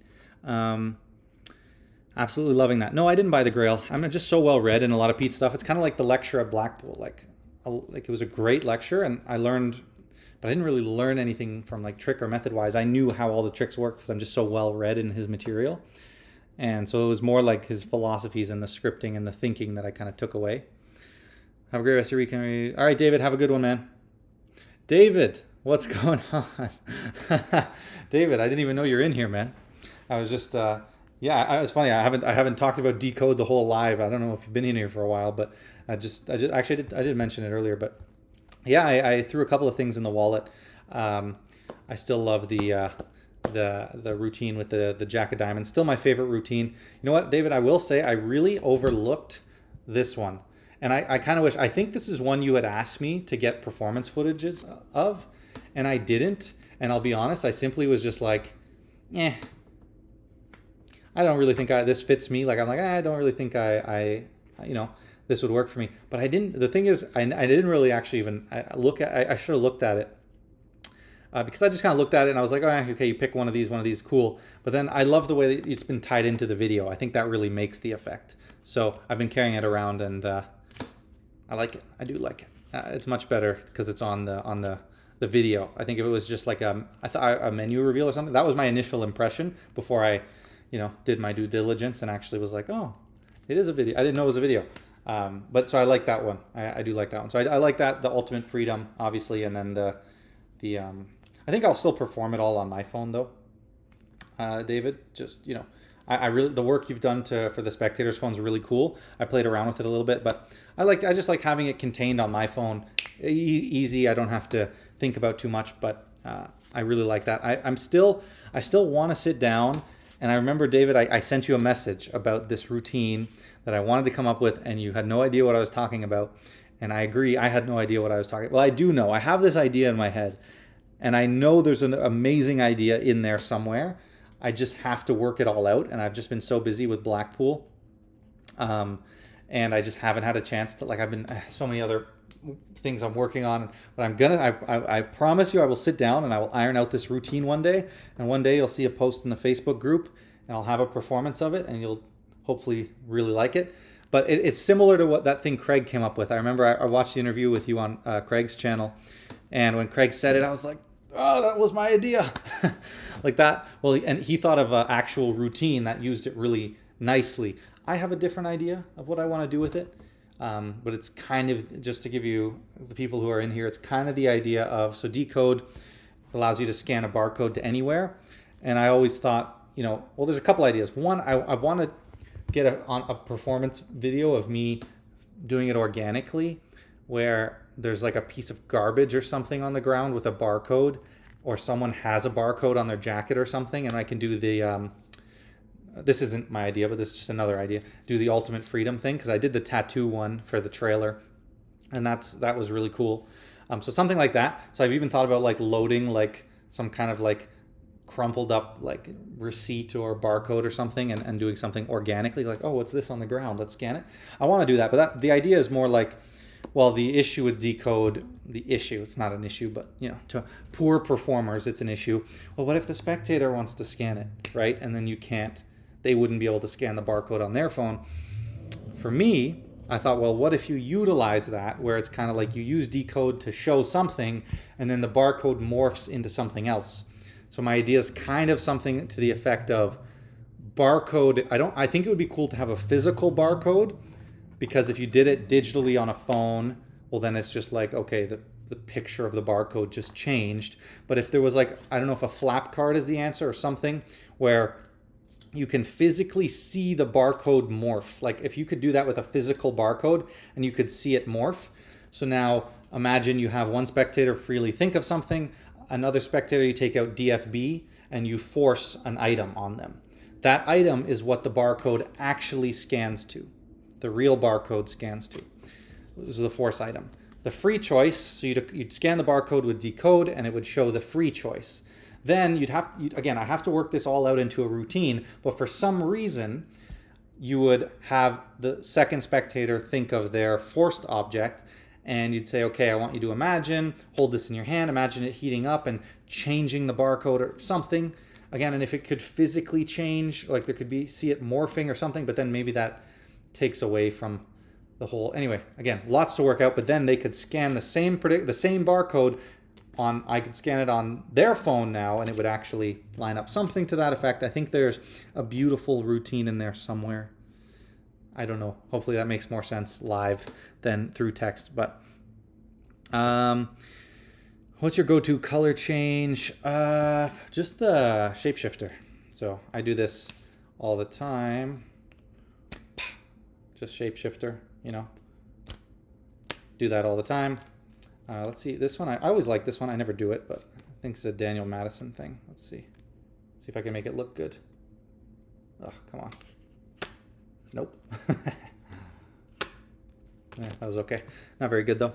Okay, there's a couple things I missed in here. My first PROPLESS mentalism trick I did was a thought of card, which I learned from your channel. Honestly, it was shocks to my girlfriend when I got a hit. Yes, mind games. Amazing PROPLESS effect, man. The hit rate on that is so high. Mind Games is absolutely killer. If you guys don't know, that's my PROPLESS playing card guess. It's recently been published in John Kerry and Friends Volume 3, so you can learn it there. I've also talked about it on the channel.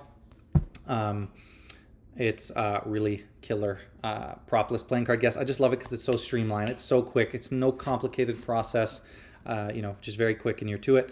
I'm Canadian too. I'm using $50 for some effects and just thought I'd share a joke line to justify $50. Just like the guy on the coin, you're about to have your mind blown. I think is Abe Lincoln on the U.S. half dollar? I think so. Must be. That's funny.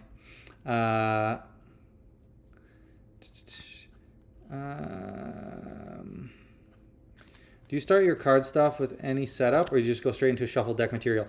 So I often start with shuffleboard, just because that's the one effect that I love so much that I will like stack my deck for it. So I often start, if it's more of like a close-up setting, close-up show parlor, I'll do shuffleboard usually to start. But if it's just walk around or street magic, then I'm usually just straight into shuffle deck material. Do you use loops at all? I ordered Loop Legends. It comes with a credit card size holder that fits in the wallet. Looks like a membership card. It's awesome. I do not use loops actually. I just do a propless. What's it called? Propless PK effect. What about similar barcode stickers you could just slap on top of the other during patter? Yeah, so that's a cool idea, but you wouldn't need to do that because Decode does that for you, right? So this is where, I'm thinking about different things. Oh,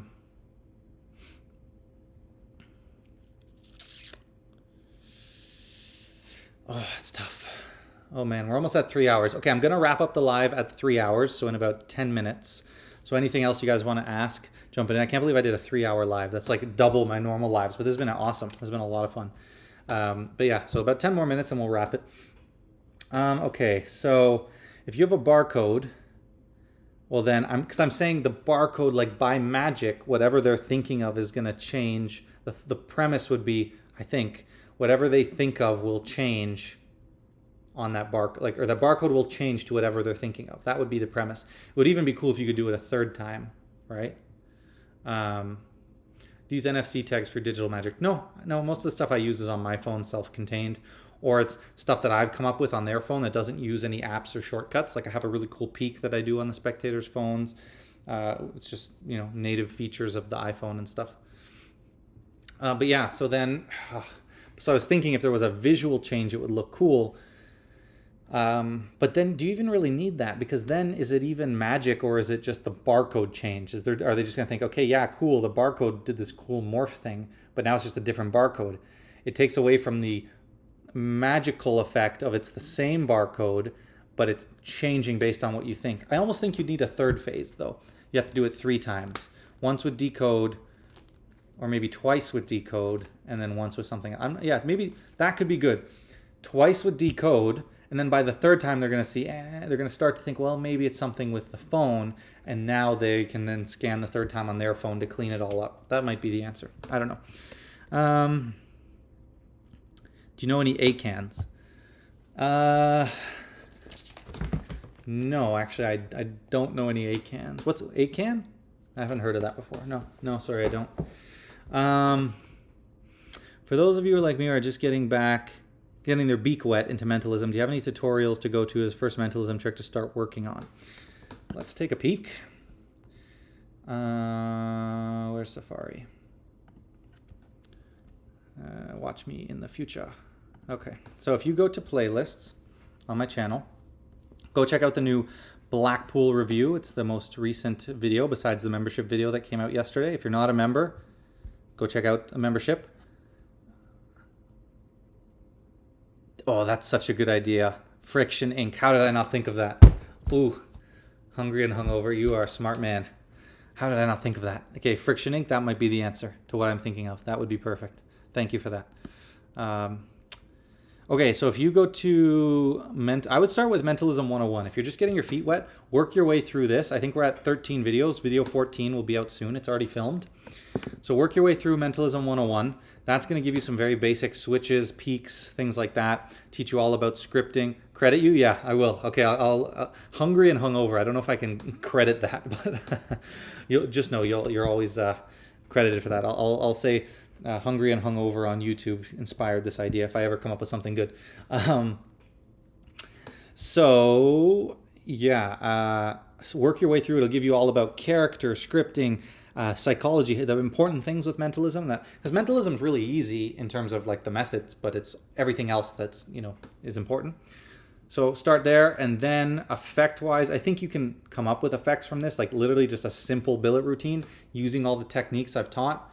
So just come up with use your favorite peak, you know, have them think of anything you want, write it down, do the peak, go through some process, go through some different of the, you know, psychological or subtleties that I've talked about throughout the series, and then reveal. That's where I always start. And when I do, and in my private lessons, when I'm teaching people mentalism for the first time, we always start with simple billet work like that. And then if you go to my mentalism tutorials, start this.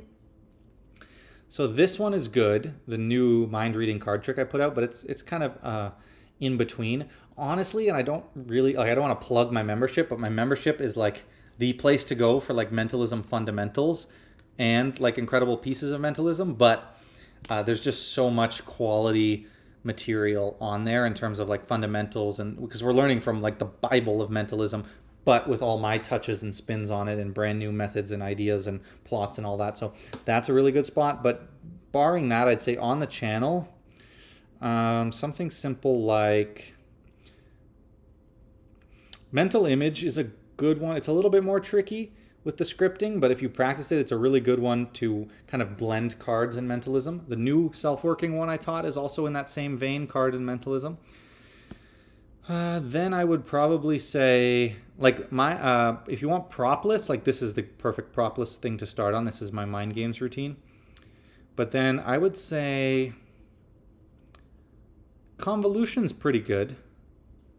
Yeah, convolution is good. This one here. And canvas. Convolution and canvas are pretty good there. But I'd say, I don't know if those are like most beginner friendly, but I think go for the Mentalism 101 series. I mean, that's what it's there for, right? Starting in mentalism. All right, guys, I think I'm going to wrap it up. I'll give you a few more seconds, few more minutes to any last little things you want me to touch on. But this was a great live, my favorite live yet. No problem, Jacob. Thank you for joining. I'm glad you enjoyed it. This was an awesome live. I don't know, you know, what was so popular about it. If it's the topics at hand, if it's the time of day. We had a really good turnout. Might be the I did send out an email. So if you want to join my email list, you can go join at my website and join, and you'll get an email whenever I do lives. It's also, I also post on the channel on the community tab, on the post tab. But yeah, so this was a fantastic live, guys. I hope you enjoyed it as much as I did. Whew, a lot of talking, but I feel good. So thank you guys for joining. It was an absolute pleasure, and I hope you guys have a fantastic rest of your weekend, and I will catch you guys next time.